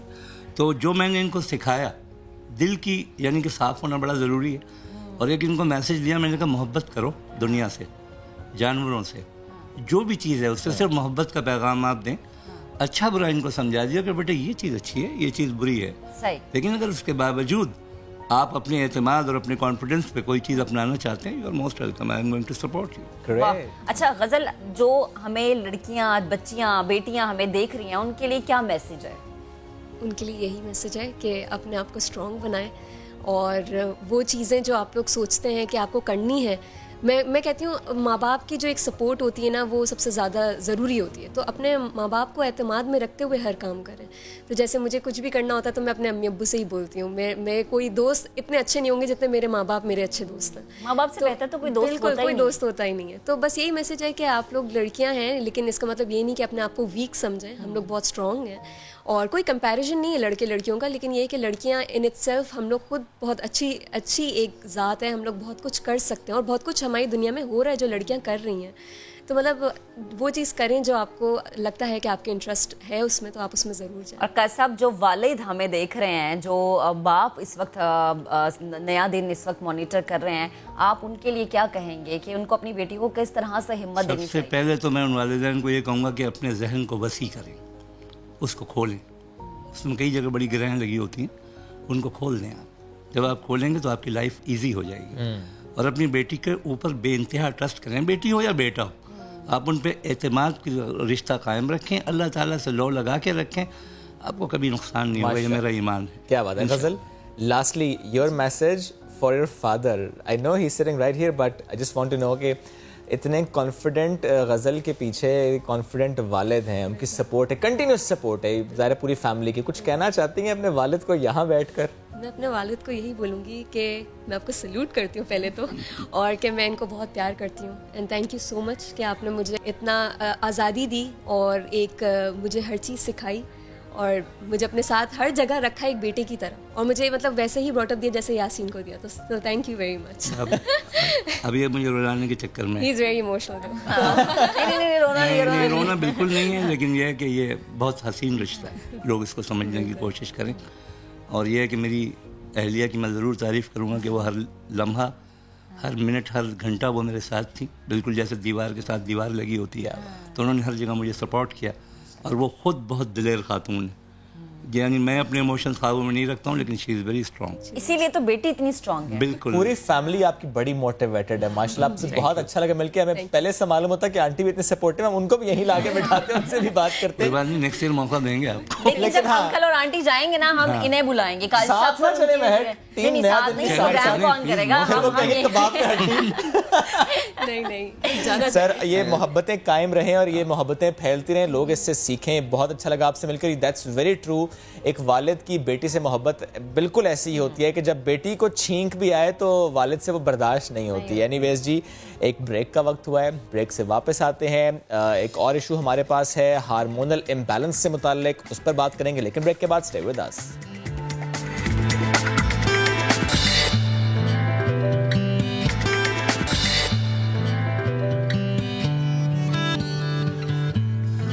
Welcome back. और अब एक ऐसे मसले की बात करेंगे जो कि जुड़ा है तब्दीली से। तब्दीली हर चीज़ में आती है, कायनात का हिस्सा है, लेकिन जब हार्मोन्स मुतासिर होते हैं, जब उनमें चेंजिंग्स आती हैं, तो आपका रवैया, आपका मिजाज और आपका बात करने का तरीका, आपकी शख्सियत, आपका ज़ाहिरी रूप, रंग, हर चीज़ जो है वो मुतासिर होना शुरू हो जाता है।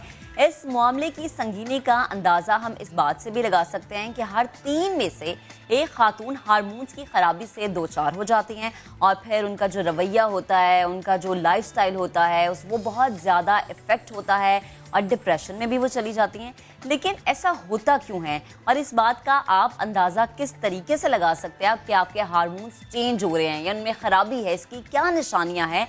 यही चीज़ें आज हम डिस्कस करेंगे। न्यूट्रिशनिस्ट हमें ज्वाइन कर चुकी हैं और हम सेहत जावेद चावला से इस बारे में बात करेंगे कि आखिर ऐसा क्या होता है कि हार्मोन्स चेंज हो जाते हैं, और जब ये तब्दीली आती है तो इसकी क्या क्या अलामात हैं, इसके सिम्टम्स क्या हैं। सेहर बेहद शुक्रिया, गुड मॉर्निंग। सबसे पहले तो मैं ये जानना चाहूँगी कि हार्मोन्स की खराबी की अलामात होती क्या हैं, या ये चेंजिंग्स होती क्यों हैं? जी, जो हार्मोन की चेंजेस है, कुछ चेंजेस आपके पास आपकी एज के बढ़ने का हिस्सा होती हैं, कुछ चेंजेस आपके पास, जैसे खास करके अगर हम खवातीन की बात करें, उनकी लाइफ में, उनकी फिजियोलॉजी में बहुत चेंजेस आती हैं। आप मेंस्ट्रुएशन, माहवारी की बात कर लें, आप प्रेगनेंसी की बात कर लें, जब आपकी मिड लाइफ में माहवारी खत्म होने की बात कर लें, मीनोपॉज की बात कर लें, जिसके साथ जो अभी बहुत मशहूर मूड चेंजेस एसोसिएटेड है, वो आती हैं। और कुछ चेंजेस ऐसी होती हैं जो कि आपके पास बहुत ज़्यादा बीमारियों के साथ एसोसिएटेड होती हैं, और अब इन दोनों चेंजेस को एड्रेस करने के, यानी इनका इलाज करने का, इनको कंसिडर करने का तरीका भी डिफरेंट होता है। कुछ चेंजेस को आप इग्नोर करते हैं for the period of time, for example जो प्रेगनेंसी में चेंजेस आती हैं, ठीक है, और जो कुछ चेंजेस होती हैं जो बीमारियों के साथ आती है, उनको आपको प्रॉपर्ली एड्रेस करना पड़ता है। आपका जो कुछ ऐसे क्लासिकल फीचर्स या आप कह लें कि टिपिकल फीचर्स एसोसिएटेड हैं, जिससे आपको अंदाजा लगा लेना चाहिए कि आप में हार्मोनल चेंजेस आ रही हैं, वो आपकी इमोशनल और फिजिकल चेंजेस दोनों के साथ एसोसिएटेड है। अगर सडनली आपका वेट गेन हो रहा है जिसका रीजन आप एक्सप्लेन नहीं कर पा रहे हैं, ये मैं खवातीन खवातीन के लिए भी बात करी और ये मैं जेनेरिक बात करूंगी खवातीन और मर्दों दोनों के लिए। अगर आपका सडनली वेट गेन हो रहा है हेल्दी ईटिंग के बावजूद, अच्छी स्लीप हाइजीन के बावजूद, एक्सरसाइज स्केड्यूल के बावजूद, ये आपके पास रीजन हो सकती है। या फिर आपका सडनली मसल लॉस शुरू हो गया, एक होता है फैट लॉस और एक होता है मसल लॉस, जिसकी वजह से स्किन झिल्ली की तरह लटकना शुरू हो जाती है। ये आपकी फिजिकल चेंजेस होती है। हेयर लॉस सडनली शुरू हो गया, आपको एक्नी ब्रेकआउट सडनली शुरू हो गए हैं। आपकी जो स्लीप है वो मिड स्लीप ब्रेक शुरू हो गए, यानी नींद के बीच में जो जगह, ये मैं आगे एक्सप्लेन करूंगी, बहुत ज्यादा आपकी नींद खुलना शुरू हो गई। ये भी आपके हार्मोन जो है चेंज होने की वजह है। आपका मूड बहुत खराब रहना शुरू हो गया, मूड स्विंग्स बहुत ज्यादा फ्रीक्वेंट हो गए हैं। और खास करके अगर रात को खवातीन और मर्द दोनों को हॉट फ्लैशेस और स्वेटिंग होते हैं, यानी कि बहुत ज्यादा बॉडी का टेम्परेचर तेज हो जाते हैं, बहुत ज्यादा पसीना तेज हो जाता है, इसकी ये भी आपके हार्मोनल की जो चेंजेस है उसकी इंडिकेशन हो सकती है। और मैं आपको इसकी रीजन बताती चलूं कि जब रात को लोगों की आंख बहुत ज्यादा खुलती है और खास करके अगर उनका बॉडी टेम्परेचर तेज है और उनको स्वेटिंग हो रही है, इसका मतलब है कि आपका इम्यून सिस्टम इस वक्त बहुत तेजी से जो है वो एक्टिव हो रहा है किसी चीज का नेगेटिव इफेक्ट को खत्म करने के लिए, उसको निगेट करने के लिए। और ये खासकर आपके पास हार्मोनल चेंजेस के साथ ही। अच्छा सेहत, मुझे ये बताएं कि कुछ खाने पीने से भी ऐसा होता है, क्योंकि हम देखते हैं कि आजकल हमारी खुराक में चिकन बहुत ज्यादा ऐड है, तो बहुत सारी बातें ये भी सुनने में मिलती है कि चिकन खाने से भी ये हार्मोन्स चेंज होते हैं, ऐसा है? एब्सोल्युटली ऐसा है, क्योंकि हार्मोन्स की आपके पास जो क्लासिफिकेशन होती है, हमारे पास बॉडी में एक बहुत बड़ी क्लास ऑफ हार्मोन्स है जो आपके पास स्टीरॉइड हार्मोन्स होते हैं। अब जो चिकन हम लोग ग्रास फेड नहीं लेते, ग्रेन फेड लेते हैं, यानी जो हम ऑर्गेनिक चिकन नहीं लेते, हम जो ब्रॉयलर चिकन लेते हैं उसको स्टीरॉइड फीड किए होते हैं। वो स्टीरॉइड उसकी बॉडी में जाके एक्सक्रीट नहीं होते, खारिज नहीं होते, खत्म नहीं हो जाते हैं, वो स्टीरॉइड उसके ब्लड में रहते हैं। जब वो स्टीरॉइड उसके ब्लड और गोश्त वाला हम खाते हैं तो हमारी बॉडी के जो स्टीरॉइड हार्मोन्स हैं, हमारी बॉडी के एक मेजर क्लास है स्टीरॉइड हार्मोन्स, वो उसके साथ इंटरेक्ट करते हैं। और जब उसके साथ इंटरेक्ट करते हैं हमारी बॉडी के स्टीरॉइड हार्मोन्स की केमिस्ट्री चेंज कर देते हैं। और इसमें सबसे ज्यादा इंपॉर्टेंट हार्मोन्स हमारे पास बॉडी के सेक्स हार्मोन्स आ जाते हैं, जो आपकी निस्वानियत और आपके मर्दों में मेल फीचर्स कंट्रोल करते हैं। और इसमें हमारे पास बॉडी का स्ट्रेस हार्मोन कॉर्टिसोल आ जाता है। अगर आप इजाजत दें, मैं जल्दी से स्ट्रेस को थोड़ा सा एक्सप्लेन करना चाहूंगी कि वो आपके हार्मोन्स के साथ क्या कर सकता है।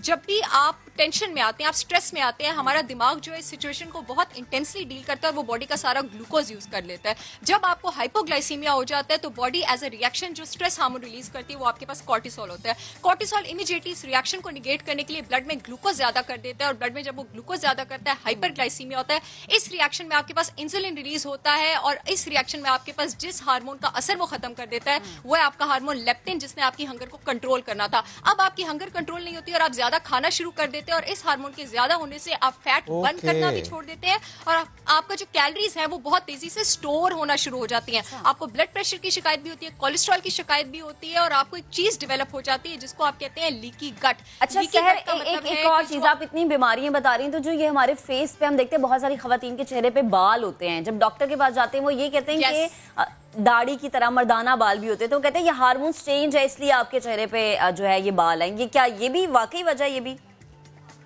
एब्सोल्युटली, जब आपके पास लेप्टिन रेजिस्टेंस ज्यादा होती है, जिस सभी मैं हार्मोन का जिक्र कर रही थी, जो आपके पास हंगर को भी सप्रेस करता है कॉर्टिसोल की वजह से, वो आपका टेस्टोस्टेरॉन ज्यादा कर देता है खवातीन में टेस्टोस्टेरॉन मर्दों और औरतों दोनों में मेल हार्मोन होता है, लेकिन औरतों में उसका रेशो कम होता है। जब वो टेस्टोस्टेरॉन ज्यादा हो जाता है तो बाल ज्यादा आने शुरू हो जाते हैं, जो कि आगे हमारे पास फीमेल की सबसे कॉमन हार्मोनल एब्नॉर्मेलिटी है पॉलीसिस्टिक ओवरी डिजीज, उसकी वजह भी बन जाते हैं। और इसकी एक इंडिकेशन ये भी है कि बॉडी में जनरलाइज्ड इन्फ्लेमेशन की जो सोजिश की सिचुएशन डेवलप हो जाती है, आपको जॉइंट पेन्स जो है वो शुरू हो जाती है। ठीक सहर, और ये एक और बुरी चीज प्लीज मुझे अब बताइएगा क्योंकि वक्त बड़ा कम है। आपने इतनी बीमारियों से मुतालिक तो बता दिया, सिम्टम्स से मुतालिक बता दिया, दो बातें बताइएगा मुझे क्विकली। एक तो ये कि अगर 3 में से या 4 में से एक औरत के हार्मोन्स इम्बैलेंस हैं तो ये शरा मर्दों में क्या है, और सिम्टम्स के अलावा कोई सिंपल ब्लड टेस्ट है जिससे मालूम हो जाएगा कि क्या मसला है? देखिए, सिम्टम्स के अलावा आपके पास हार्मोनल रेशोज होते हैं, ठीक है। जैसे अगर हम थायराइड हार्मोन की बात कर लें, थायराइड हार्मोन हमारी बॉडी टेम्परेचर से लेके, हमारे वेट से लेके, हमारे स्किन से लेके, हमारे हेयर से लेके, हमारे जीआई रेशो से लेके हर चीज को कंट्रोल करते हैं। उसके आपके पास टेस्ट होते हैं, T3, T4, TSH टेस्ट होते हैं। फीमेल हार्मोन की बात कर लें, जो एस्ट्रोजन और प्रोजेस्टेरॉन है, अगर आप ब्लड में उसका रेशो डिटरमिन करा लें तो आप बता सकते हैं एस्ट्रोजन रेशो कम होते हैं उन औरतों में जिन औरतों में टेस्टोस्टेरॉन। ठीक है। और सहर, अगर कोई एक हार्मोन ज्यादा है तो उस हार्मोन को बैलेंस करने के लिए तरीका होगा या एक जेनेरिक जेनेरिक कोई दवाई या जेनेरिक कोई तरीका या जेनेरिक कोई रेसिपी है? जेनेरिक तरीका नहीं हो सकता। ठीक है, जेनेरिक तरीका नहीं हो सकता क्योंकि जिस हार्मोन को आपने बैलेंस करना होता है उसके लिए कस्टमाइज्ड फिर आपका ट्रीटमेंट प्लान होता है जिसमें आपके पास डाइट से लेके लाइफ चेंजेस से लेके मेडिसिन से लेके काफी सारी चीजें इंक्लूडेड। सही, ठीक। सहर हमारे साथ मौजूद थी और वो हमें बता रही थी कि आखिर अलामात क्या है, क्यों होता है ये, कौन कौन सी गजा होती है ऐसी जो कि आप खाने से आपके ये हार्मोन्स चेंज हो जाते हैं। नौजवानों में शायद मुझे लगता है भी ज्यादा रेशो पाई जाती है। और आपने बड़ा अच्छा इससे महक क्वेश्चंस किए, स्पेशली जो ब्रॉयलर चिकन से मुताल्लिक, बिकॉज इस पर बहुत ज्यादा बात होती है। हमें चिकन चाहिए होता है। एग्जैक्टली, और जाहिर है वो कहते हैं स्टेरॉइड्स यूज होते हैं, इसकी वजह से ये जो मेल पैटर्न बाल आ जाते हैं खवातीन के फेस पर, इसकी एक इशू है। एनीवेज जी, सहर ने लास्टली जिस तरह कहा है कि जो हार्मोन इम्बैलेंस है उसका कस्टमाइज्ड प्लान होगा कि उसको कैसे आपने बैलेंस करना है। बढ़ते हैं आगे।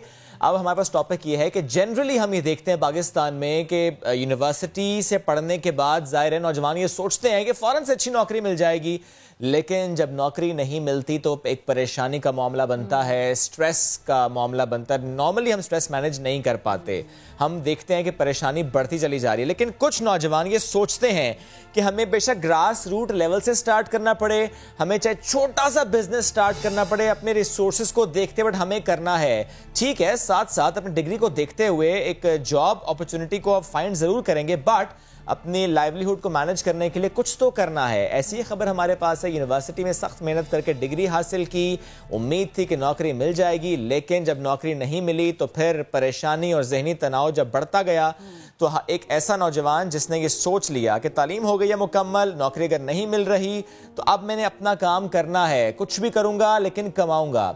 हाँ नहीं ना, लेकिन देखिए शुएब, ये एक ऐसा हौसला, ऐसा अज़्म था जिसको सलाम करने की जरूरत है, क्योंकि उन्होंने चिप्स का स्टॉल लगाया और फिर इस पे जितनी उन्हें बातें सुनने के लिए अगर मिली तो वो क्या थी, और उन्होंने ये किस सोच के साथ स्टॉल लगाया। रिस्क हलाल कमाना तो मेन ऑप्शन थी, लेकिन उसके बाद उन्होंने ऐसी कौन कौन सी चीजें थी जिसको फेस उन्होंने किया। ये हमारे साथ अरसलान हमारे साथ स्टूडियोज में मौजूद है, वो हमें जब बताएंगे कि उन्हें क्या क्या चीजें फेस करना पड़ी या ये उन्होंने क्यों सोचा। तो अरसलान, वेलकम। आप से सबसे पहले तो मैं ये जानना चाहूंगी कि तालीम आपने हासिल कर ली, ठीक है, डिग्री आपको मिल जाती है, फिर चिप्स का स्टॉल लगाना ये कितना मुनासिब आपको लगा, या अगर हमने देखा कि अगर ये आप स्टॉल लगा रहे हैं तो जो बातें सुनने के लिए मिली वो कैसी बातें थी, लोगों का रिएक्शन कैसा था, इंक्लूडिंग योर फैमिली? बिस्मिल्लाहिर्रहमानिर्रहीम। फर्स्ट ऑफ ऑल कि जब मैं ये सेटअप स्टार्ट करने लगा था तो मुझे ये उम्मीद नहीं थी कि यार जो ये सेटअप है और लोग मुझसे इतना इंस्पायर हो जाएंगे और ये हो जाएगा। मैंने जस्ट मेरे पास जॉब नहीं थी। जब मैं मार्केट में ग्रेजुएट करके निकला तो मैंने बहुत जगहों पे अप्लाई किया, लेकिन जो है वो मुझे अच्छा रिस्पांस नहीं मिला। तो मैंने सोचा यार अब क्या किया जाए, अब थक हार के घर पे तो नहीं बैठ सकते। तो फिर मैंने कोशिश की कि, और दोस्तों ने मशवरा दिया कि यार कुछ ऐसा सेटअप, कुछ ऐसा काम करते हैं जिससे जो है वो थोड़ा बहुत अर्न हो सके और तुम जो है वो अपने आप को और फैमिली सपोर्ट जो है वो कर सको। तो हम लोगों ने, हमारे दोस्तों यारों ने, हम सब ने मिलके एक सेटअप छोटा सा स्टार्ट किया। दोस्तों ने मिलकर किया है, इंडिविजुअल सेटअप नहीं था? नहीं। अरसलान, डिग्री क्या हासिल की थी? ग्रेजुएशन सर, इकोनॉमिक्स में। और क्या ख्वाहिश थी, कहाँ कहाँ अप्लाई किया, कैसी जॉब की ख्वाहिश थी? सर फर्स्ट ऑफ ऑल मैंने जो है वो अपनी फील्ड से रिलेटेड जो है वो अप्लाई किया काफ़ी जगहों पर मुझे अच्छा रिस्पॉन्स। कितना वक्त, यानी डिग्री कब मुकम्मल हुई, कितना अरसा आपने जॉब की तलाश में वक्त ज़ाया, मैं नहीं कहता वक्त लगाया?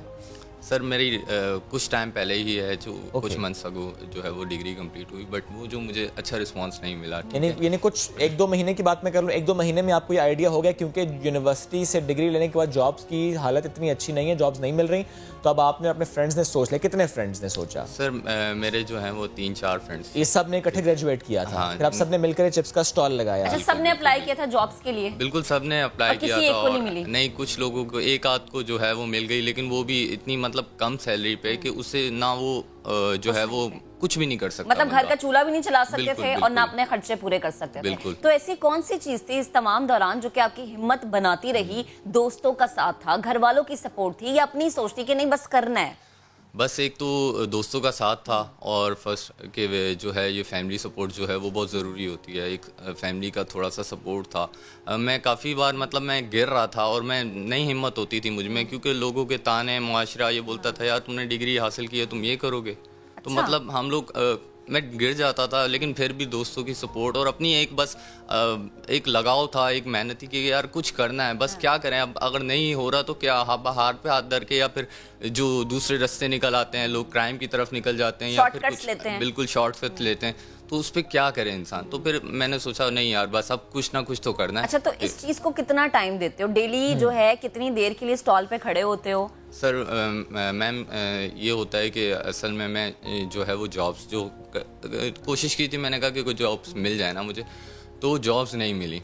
लेकिन जब जो है वो मैंने जो स्टार्ट किया सेटअप, तो उसके बाद मुझे जो है वो लॉस भी देखना पड़ता है। आपको पता है बिजनेस के स्टार्ट में लॉस हुआ, स्टार्ट में बिल्कुल लॉस की बहुत सारी चीज़ें हमने फेस की। मसलन अगर मैं पूछूं अरसलान, ज़ाहिर है हो सकता है कोई ये सोच रहा हो कि वो भी आपकी तरह कोई ऐसा स्टॉल लगा ले, चिप्स का ही सही, चाट का सही, बर्गर का सही, बिरयानी का सही। कितनी इन्वेस्टमेंट आप लोगों ने की, कितना नुकसान आप लोगों को बर्दाश्त करना पड़ा इनिशियली? सर जो है वो हमारी इन्वेस्टमेंट तो कोई बड़ी नहीं थी, क्योंकि हमारे पास इतना अमाउंट था ही नहीं। पर थोड़ी सी थोड़ी भी कितनी? थोड़ी भी हमारी तकरीबन 30 to 40,000 थी, ठीक है। और इसमें बहुत सारे दोस्तों यारों का जो था वो कंट्रीब्यूशन था। और कितना नुकसान आपको इनिशियली फेस करना पड़ा? जाहिर है शुरू में आप स्टार्ट में तो जो है वो हमारा माशाल्लाह जो था वो अच्छा सेटअप चल गया था, अच्छा, ठीक है। फिर दरमियान में हमें लॉस जो है वो फेस करना पड़ा। क्यों हुआ लॉस? लॉस इस वजह से होता है कि जो है वो एक तो क्वालिटी, ठीक है, क्वालिटी, उसके अलावा जो है हमारी मार्केट में जो है वो मतलब लोग बहुत सारे हैं और वो हमसे पहले बिल्कुल हमसे पहले से जो है वो काम कर रहे हैं, तो उनसे हमारा क्या मुकाबला। हम जो है वो डिग्री हासिल करके मतलब हमने जो है वो 14 to 16 ईयर स्टडीज़ पे लगा दी और हम वो जो है वो तालीम हासिल करने लगे, और एक बंदा है जो शुरू से यही काम कर रहा है, तो उसमें और हमें क्या डिफरेंस है? बस यही एक डिग्री का डिफरेंस है। लेकिन जो हमने कोशिश की थी कि हम जिस चीज़ को प्रमोट करें वो ये प्रमोशन थी कि यार लोग इंस्पायर हों हमसे, और बस ये जो थी जो हमारी कोशिश थी वो जो है वो कामयाब रही है। अल्लाह ताला ने जो है हमें नहीं पता था कि ऐसा सब कुछ हो जाएगा और ये हम लोग जो है वो इस तरह कर पाएंगे। लेकिन इससे पहले, इवन यूनिवर्सिटी से पहले या जनरली जब आप पढ़ रहे थे, आपने कभी घर में चिप्स बनाए थे? कोशिश करता रहता था, लेकिन वो ये है कि नहीं बनते थे, बस हल्का फुल्का वो जो। अब बनाना आ गए हैं? अब तो इंशाल्लाह बेहतर की तरफ जा रहे हैं, अब सीखने। अच्छा, ये बताएं कि स्टॉल पे बारियां लगी होती हैं कि सुबह आपने जाना है, फिर शाम को किसी और दोस्त ने आना है, फिर रात को किसी और ने ड्यूटी, और कितने घंटों पे मुहित है आपकी ये जॉब? मतलब 12 घंटे लगातार स्टॉल लगा रहता है, ये 24 घंटे लगा रहता है? हम ये जो सेटअप है वो जो है स्टार्ट में हमने काफ़ी टाइम दिया, लेकिन दरमियान में जॉब्स लगती गई दोस्तों की, तो हम लोगों ने जो है वो टाइमिंग बांट ली कि भाई यार मैं जो है वो इवनिंग में आऊँगा, शाम 5 बजे से रात तक बैठा रहूँगा, और सुबह में ना तुम लोग आ जाओ। अच्छा, जिनकी जॉब्स लगी हैं वो भी अभी भी स्टॉल को टाइम दे रहे हैं? बिल्कुल दे रहे हैं। हमने ये थोड़ी नहीं कि जॉब लग गई है, तो हमारा जो बेसिक मोटिव था यही था। बेबी चीज एक लेके आए थे, उसको टाइम देना है। बिल्कुल जाहिर सी बात है, अगर आप एक चीज़ को स्टार्टअप दे रहे हो और वो अब सीधी सी बात है कि मैंने नहीं सोचा था कि मुझे उस वजह से थोड़ा बहुत जो है वो नाम मिलने लग जाएगा। और जो बेसिक पॉइंट है जो मैं यहाँ पे कहने आया था वो यही था कि जब मैंने स्टार्ट किए थे, जब मैंने ग्रेजुएशन कर लिया था, तो मेरे पास कोई जॉब्स और कोई अपॉर्चुनिटी नहीं थी। लेकिन आज जब मुझे 2 लोग 4 लोग देखने लग गए, जानने लग गए, तो मुझे जॉब्स ऑफर आने लग गई हैं। ऑफर्स आने लग गई। तो क्या सोचा उनके बारे में? मैंने इसके बारे में मैं क्यों सोचूं, तब इन्होंने मुझे क्यों नहीं अप्रोच किया कि यार जब मैं इस काबिल था, जो मुझे नीड थी, अब तो मैंने माशाल्लाह अपना जो बिजनेस स्टार्ट कर लिया है। You think कि उस जॉब से बहुत बेहतर है इस पर फोकस करना? बिल्कुल, इसको बढ़ाना। Earning more from this? नहीं, अर्निंग नहीं, लेकिन अभी मैं इतना अच्छा अर्न नहीं कर रहा। लेकिन आपको लगता है कि ये सेटअप इंशाल्लाह चलेगा, इसको एक्सपैंड कर पाएंगे आप और अर्न कर पाएंगे? एक रेस्टोरेंट बनाएंगे अपना इंशाल्लाह। फिर मुझे शेफ को बुलाएंगे जरूर, हम वैसे भी आएंगे आपके पास। अरसलान, मुझे एक मैसेज प्लीज दीजिएगा उन बच्चों को जो यूनिवर्सिटी से ग्रेजुएट करने के बाद बहुत वक्त अपना लगा देते हैं जॉब की तलाश में, सालों लगा देते हैं, और वो सोच लेते हैं कि जब तक हमें उस लेवल की जॉब नहीं मिलेगी तब तक हम जॉब ऑफर एक्सेप्ट नहीं करेंगे। एक तो वो मामला, दूसरा है कि फिर जो डरते हैं, घबराते हैं, रिस्क नहीं लेते छोटे बिजनेस को स्टार्ट करने से मुतालिक, प्लीज़ एक मैसेज उनके लिए। फर्स्ट ऑफ ऑल कि कोई काम जो होता है वो छोटा बड़ा नहीं होता, ठीक है। अल्लाह ताला रिस्क देने वाली ज़ात है, बेशक आपको जो है वो मेहनत करनी है, ठीक है। काम स्टार्ट करें, अगर जॉब्स नहीं मिल रही तो कोई मसला नहीं है। हज़ारों लोग जो ग्रेजुएट होते हैं उनको जॉब्स नहीं मिलती, तो इसका मतलब ये नहीं है कि आप थक हार के मतलब स्ट्रेस फ्री हो के माशरे के ताने सुन के आप घर पे जो है वो बैठ जाएं। आपने आपको थोड़ी कोशिश करें अपने आप को बढ़ाने की। बेशक कोई कोई मसला नहीं है, आप क्या कर रहे हैं, आप क्या कर रहे हैं, लोगों ने कुछ नहीं कहना आपको, ठीक है। लोग जो है वो आएंगे, बातें करेंगे और चले जाएंगे, लेकिन आपने अपनी फैमिली को देखना है, आपने अपने हालात को देखना है, आपने अपने आप को देखना है। बिल्कुल, आपने घर का चूल्हा चलाना है। लोग आएंगे, बातें करेंगे, चले जाएंगे, और आपने उन बातों को जो है पॉजिटिव लेना है, नेगेटिव नहीं लेके जाना। अच्छा, आपका स्टॉल है कहाँ पर, किस एरिया में? मैम ये जो मेरा स्टॉल है वो गुलशन में है और डिस्को बेकरी के करीब ही है, एक जो है वो गली में ही। तो आज जो ये सेगमेंट देख रहा है वो पहुंचे वहां पर और ट्राई करे आपके फ्राइज। आज रश लगने वाला है, मुझे लग रहा है इंशाल्लाह कुछ डिफरेंट करने वाले हैं इसी स्टॉल को लेकर, बिकॉज हमने देखा कि जब डिफरेंट आइडिया इंप्लीमेंट होता है तो फिर ज्यादा अच्छा रिस्पॉन्स आता है। मे बी पिज्जा, फ्राइज और समथिंग, कुछ सोच रहे हैं ऐसा? नहीं, अभी बहुत चीजें हमारे पास, अब जाहिर सी बात है, भूख लगना शुरू हो गया। Thank you so very much, wish you all the best, आपके भी wish them all the best. बढ़ते हैं आगे। जब हम बात कर रहे हैं नौजवानों की, तो मेरे पास खबर तो वैसे कनाडा से मुताल्लिक भी थी कि कनाडा किन को बुला सकता है, कौन से नौजवान वहां पर जा सकते हैं, लेकिन मैं उस खबर पर नहीं जाए ना, आप खबर पे भी ना जाए और हम कनाडा भी नहीं जाएंगे ना भाई। हम अपनी नौजवान नस्ल को क्यों भेजे, जब पाकिस्तान में इतने सारे ऑप्शंस हैं, इतने सारे वहाँ पे हम देख रहे हैं पाकिस्तान में बहुत ज्यादा अपॉर्चुनिटीज मिलना शुरू हो गई। हमारी नौजवान नस्ल बड़ी तेज होगी और तेज होना जरूरी है, क्योंकि पाकिस्तान का मुस्तकबिल जो है मुझे लगता है कि वो इन्हीं नौजवान नस्ल पर मुनहसिर है, और अगर ये मेहनत करेंगे तभी जो है पाकिस्तान आगे भी बढ़ेगा। ये तो था एक ऐसी चीज, लेकिन इसके अलावा एक और ऐसा भी मौजू है जो कि हमारे लिए शेयर करना बहुत ज्यादा जरूरी है। आज का हमारा लास्ट टॉपिक है वायलेंस अगेंस्ट हेल्थ केयर। आज हम इसकी बात करेंगे। आपने अक्सर देखा होगा जब हम हॉस्पिटल में जाते हैं किसी मरीज से मिलने, खुदा न खास्ता किसी मरीज की जब डेथ हो जाती है तो जो उसके लवाहिकीन होते हैं वो रिएक्ट करते हैं, समटाइम्स वो बड़ा बैडली रिएक्ट करते हैं। वो वक्त ऐसा होता है जिसको मैनेज करने के लिए वहां पर ज़रा स्टाफ तो मौजूद होता है, but sometimes situation out of control हो जाती है। हमने ऐसा ही मामला कोविड-19 में जिन्ना हॉस्पिटल में भी देखा था कि वहां पर भी मारा पीटा गया था जो पैरामेडिकल स्टाफ है। समटाइम्स डॉक्टर को भी ऐसे रवैये बर्दाश्त करने पड़ते हैं। तो आज हम इसी सिचुएशन पर बात करने की कोशिश करेंगे और थोड़ा सा गाइडेंस लेने की कोशिश करेंगे, सिखाने की कोशिश करेंगे कि हमें ऐसे मामलात में सब्र करना है, हमें ऐसे मामलात पर ट्रस्ट करना है, उस हॉस्पिटल पर, उस डॉक्टर पर, उस स्टाफ पर, क्योंकि पैरामेडिकल स्टाफ ने स्पेशली बहुत केयर दी होती है। ये पैरामेडिकल स्टाफ होता है जो सुबह से लेके शाम तक, शाम से लेके रात तक, रात से लेके सुबह तक वहीं पर मौजूद होता है, just like a family member. वो एक फैमिली मेंबर की तरह केयर करता है। डॉक्टर अगर वहां पर नहीं भी होगा तो वो जो पैरामेडिकल स्टाफ है वो वहीं पर मौजूद होता है, और अगर कोई बात करनी हो वो डॉक्टर से फौरन ऑन कॉल बात कर लेता है और उसके बाद पेशेंट को बेहतर से बेहतर फैसिलिटेट करने की कोशिश करता है। इस टॉपिक पर आज हम बात करेंगे। हमें ज्वाइन किया डॉक्टर लुबना बेग ने, डीन है APPNA जिन्ना सिंध मेडिकल यूनिवर्सिटी की। अस्सलाम वालेकुम, कैसी हैं आप? अल्हम्दुलिल्लाह, थैंक यू। आई होप मैंने इलेबोरेट अच्छा किया है इस टॉपिक को, क्योंकि जाहिर है यही जनरल ऑब्जर्वेशन भी है। थोड़ा सा मुझे प्लीज बताइएगा, प्री कोविड-19 और अब पोस्ट कोविड-19 ये सिचुएशन कितनी चेंज हुई है? क्योंकि मेरी ऑब्जर्वेशन ये है कि सिचुएशन इस कोविड-19 में हमने ज़्यादा ख़राब देखी है। बहुत अच्छा सवाल है, बड़ा लोडेड किस्म का सवाल है। आप चाह रहे हैं कि वो मैं समंदर को बल्कि कूज़े में बंद कर दूँ। सिचुएशन पहले भी बहुत अच्छी नहीं थी। जाहिर है इस पे हम काम कर रहे हैं, तकरीबन 2014 से हम एक्टिवली काम कर रहे हैं कि ये वायलेंस जो है हेल्थ केयर के ऊपर ये कम किया जाए। और जब मैं हेल्थ केयर की बात कर रही हूँ तो मैं बात कर रही हूँ सिर्फ डॉक्टर्स की नहीं, बल्कि हमारे पैरामेडिकल स्टाफ, एम्बुलेंस ड्राइवर्स। सबसे ज़्यादा जो वायलेंस होता है वो एम्बुलेंस ड्राइवर्स पर होता है जी। ये हमारी तहकीक है पिछले 6-7 साल की, जिसमें हमने नेशनल स्टडी भी की है जो कि खैबर पख्तूनख्वा, पंजाब और सिंध के मुख्तलिफ डिस्ट्रिक्ट्स में हुई है। ज़ाहिर है and it's publish national study है। और हमें ये पता चला उस वक्त, कोविड से पहले ये स्टडी कंप्लीट हुई थी, तो उस वक्त तकरीबन 40 से 60% लोग जो थे, जिसमें हर हेल्थ केयर प्रोवाइडर शामिल है, उनको वायलेंस का सामना करना पड़ता था। बहुत बड़ी फिगर है, बहुत बड़ा फिगर है। तकरीबन 67% आया था सिर्फ कराची में। और खैबर पख्तूनख्वा, और हम जब सारा नेशनल डेटा देखें तो तकरीबन 50 से 60% लोग थे। और ये वायलेंस वो है जो कि मारपीट भी है, मारपीट से ज़्यादा verbal abuse, harassment, threats to life and property. और सबसे ज़्यादा मुझे जो अफसोस होता है वो एम्बुलेंस ड्राइवर्स पर होता है, गार्ड्स पर होता है। लोग ये समझते हैं कि अगर उनका मरीज़ बीमार लाया गया है और खुदा न खास्ता वो ना बचा सके डॉक्टर्स, तो पहले तो वो गार्ड्स को पीटते हैं, उसके बाद वो कहते हैं कि जी चलो अब जो जूनियर पैरामेडिक्स को पीटे, फिर उसके बाद सबकी बारी आती है। ऐसा नहीं ये मामला भी होता है, बिकॉज आपने एम्बुलेंस की बात की, ये मामला भी बहुत आता होगा कि एम्बुलेंस ताखीर से पहुंची, एम्बुलेंस ने ताखीर से मरीज को पहुंचाया, रास्ते में उसको ऑक्सीजन नहीं दी गई, ये इल्जामात भी आते हैं। ये सब हमारी तहकीक में भी आया था कि अब मसला ये था कि इसको कैसे हल किया जाए। तो हमने 2015-16 से कैंपेन शुरू की थी, आपका चैनल भी शामिल था। हमने पहली कैंपेन की थी पहले ज़िंदगी, एम्बुलेंस को रास्ता दें, इसमें कोई आपका अपना हो सकता है।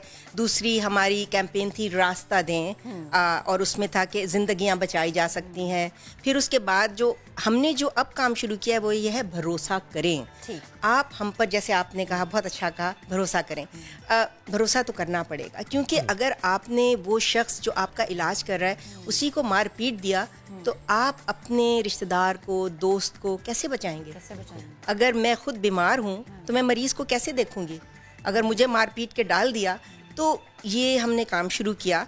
आपके मैं सवाल का पहले जवाब दे दूं तो क्या हुआ कोविड-19 में? कोविड-19 में बहुत से मिथ्स शुरू हुए। ये हुआ कि जी लोग पता नहीं डॉलर्स मिल रहे हैं क्योंकि टीका लगा के मार देते हैं। एग्जैक्टली।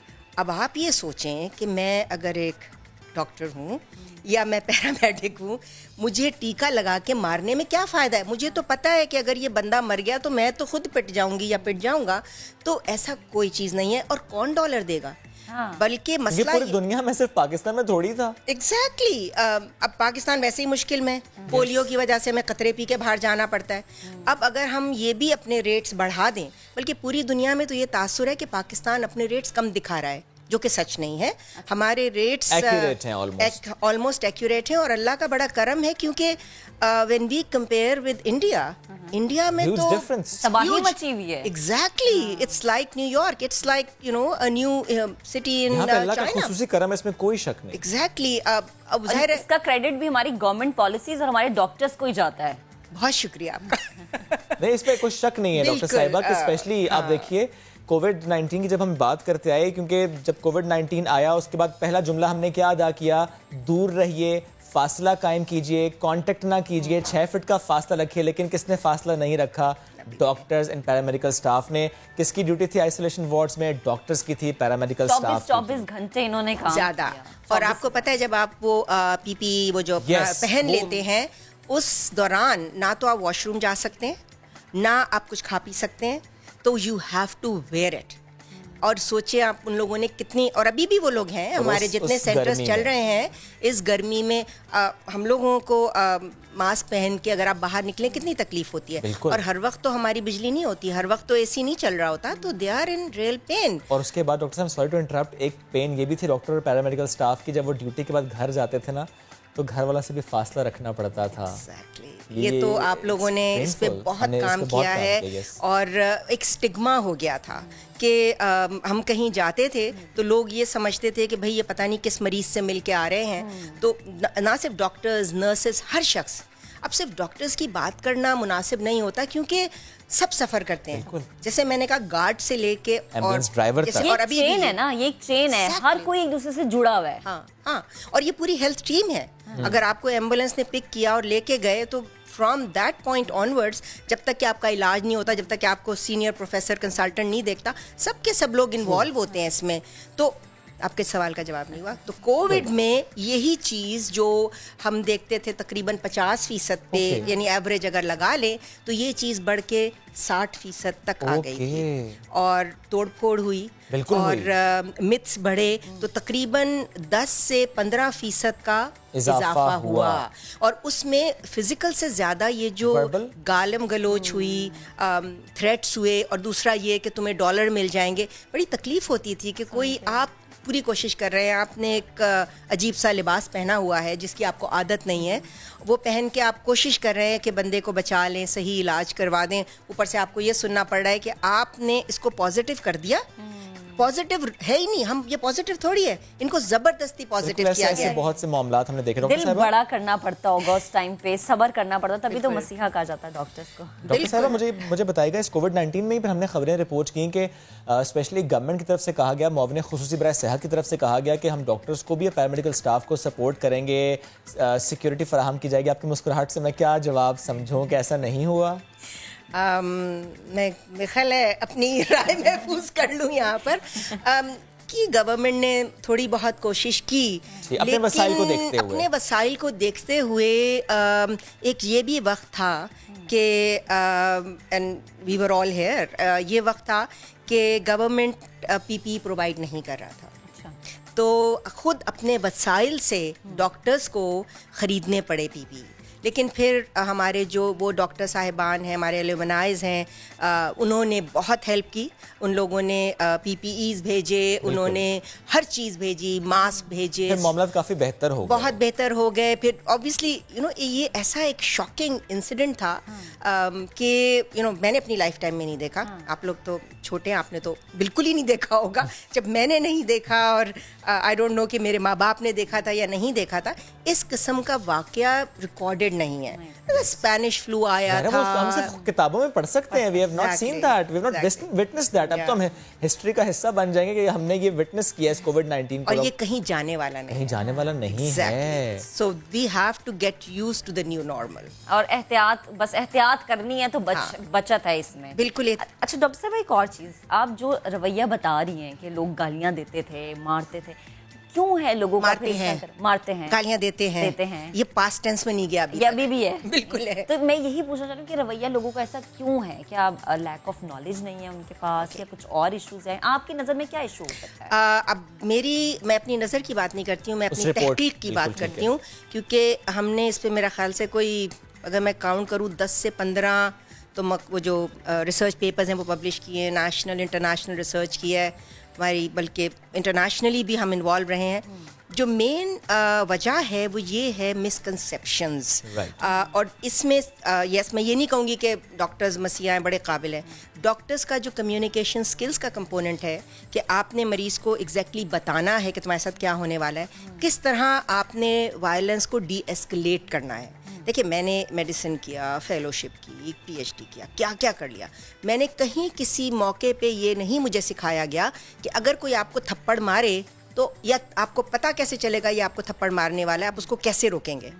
तो ये एक वो चीज़ थी जिसके लिए ज़रूरत है डॉक्टर्स की ट्रेनिंग की। और हम लोगों ने international committee of red cross की मदद से, वही लोग हमारे साथी रहे हैं पिछले 6-7 साल से, और बहुत उन्होंने हमारा साथ दिया है कैंपेन्स में, हर चीज़ में, रिसर्च में। हमने मैनुअल्स तैयार किए हैं for D escalation of violence, ये मैनुअल्स, और हमने ट्रेनिंग किया। इस वक्त हम हज़ारों की तादाद में ट्रेनिंग कर चुके हैं हमने, बल्कि हमारी यही ट्रेनिंग रेस्क्यू 1112 लाहौर में भी इस्तेमाल हो रही है। और उसमें ये है, हम बताते हैं लोगों को कि आप कैसे बता देंगे कि ये शख्स जो है अब ये अनकरीब ये वायलेंट हो सकता है, और रिएक्शन को रोकना है, और आपने अगर किसी को बुरी खबर सुनानी है तो किस तरह सुनानी है। वो जो अंग्रेजी की लिखा होता है ना, जो हमने किताबों में पढ़ा था, इंग्लिश की बुक्स थी सारी, ब्रिटिश बुक्स, और ये वो हमारे यहाँ नहीं चलता। हाँ, देखे ना, वो वहाँ के लिए बिल्कुल। तो वो भी हमने तैयार किया कि हमारे यहाँ किस तरह आप लोगों को कंट्रोल कर सकते हैं। तो ये ट्रेनिंग मैं समझती हूँ, बल्कि मैं रिक्वेस्ट करूँगी नई पाकिस्तान मेडिकल काउंसिल से कि ये ट्रेनिंग लाजमी कर दी जाए। सब medical colleges, dental colleges, nursing colleges, paramedical colleges, हर जगह ये ट्रेनिंग मस्ट होनी चाहिए। तैयार हैं, हमारे पास मैनुअल्स हैं, हम लोगों मास्टर ट्रेनर्स मौजूद हैं। एग्जैक्टली। तो इस साइड पे ये काम। दूसरा काम जिसके लिए मैं वाकई आप लोगों की मदद चाहूँगी इज़ हमारी जो भी कैंपेन चल रही है, भरोसा करें। हम कम्युनिटीज़ में भी काम कर रहे हैं, हमने कराची में 3-4 कम्युनिटीज़ में काम किया, और हमें थोड़ा फ़र्क नज़र आया कि लोगों का लेवल ऑफ रिस्पेक्ट बढ़ा।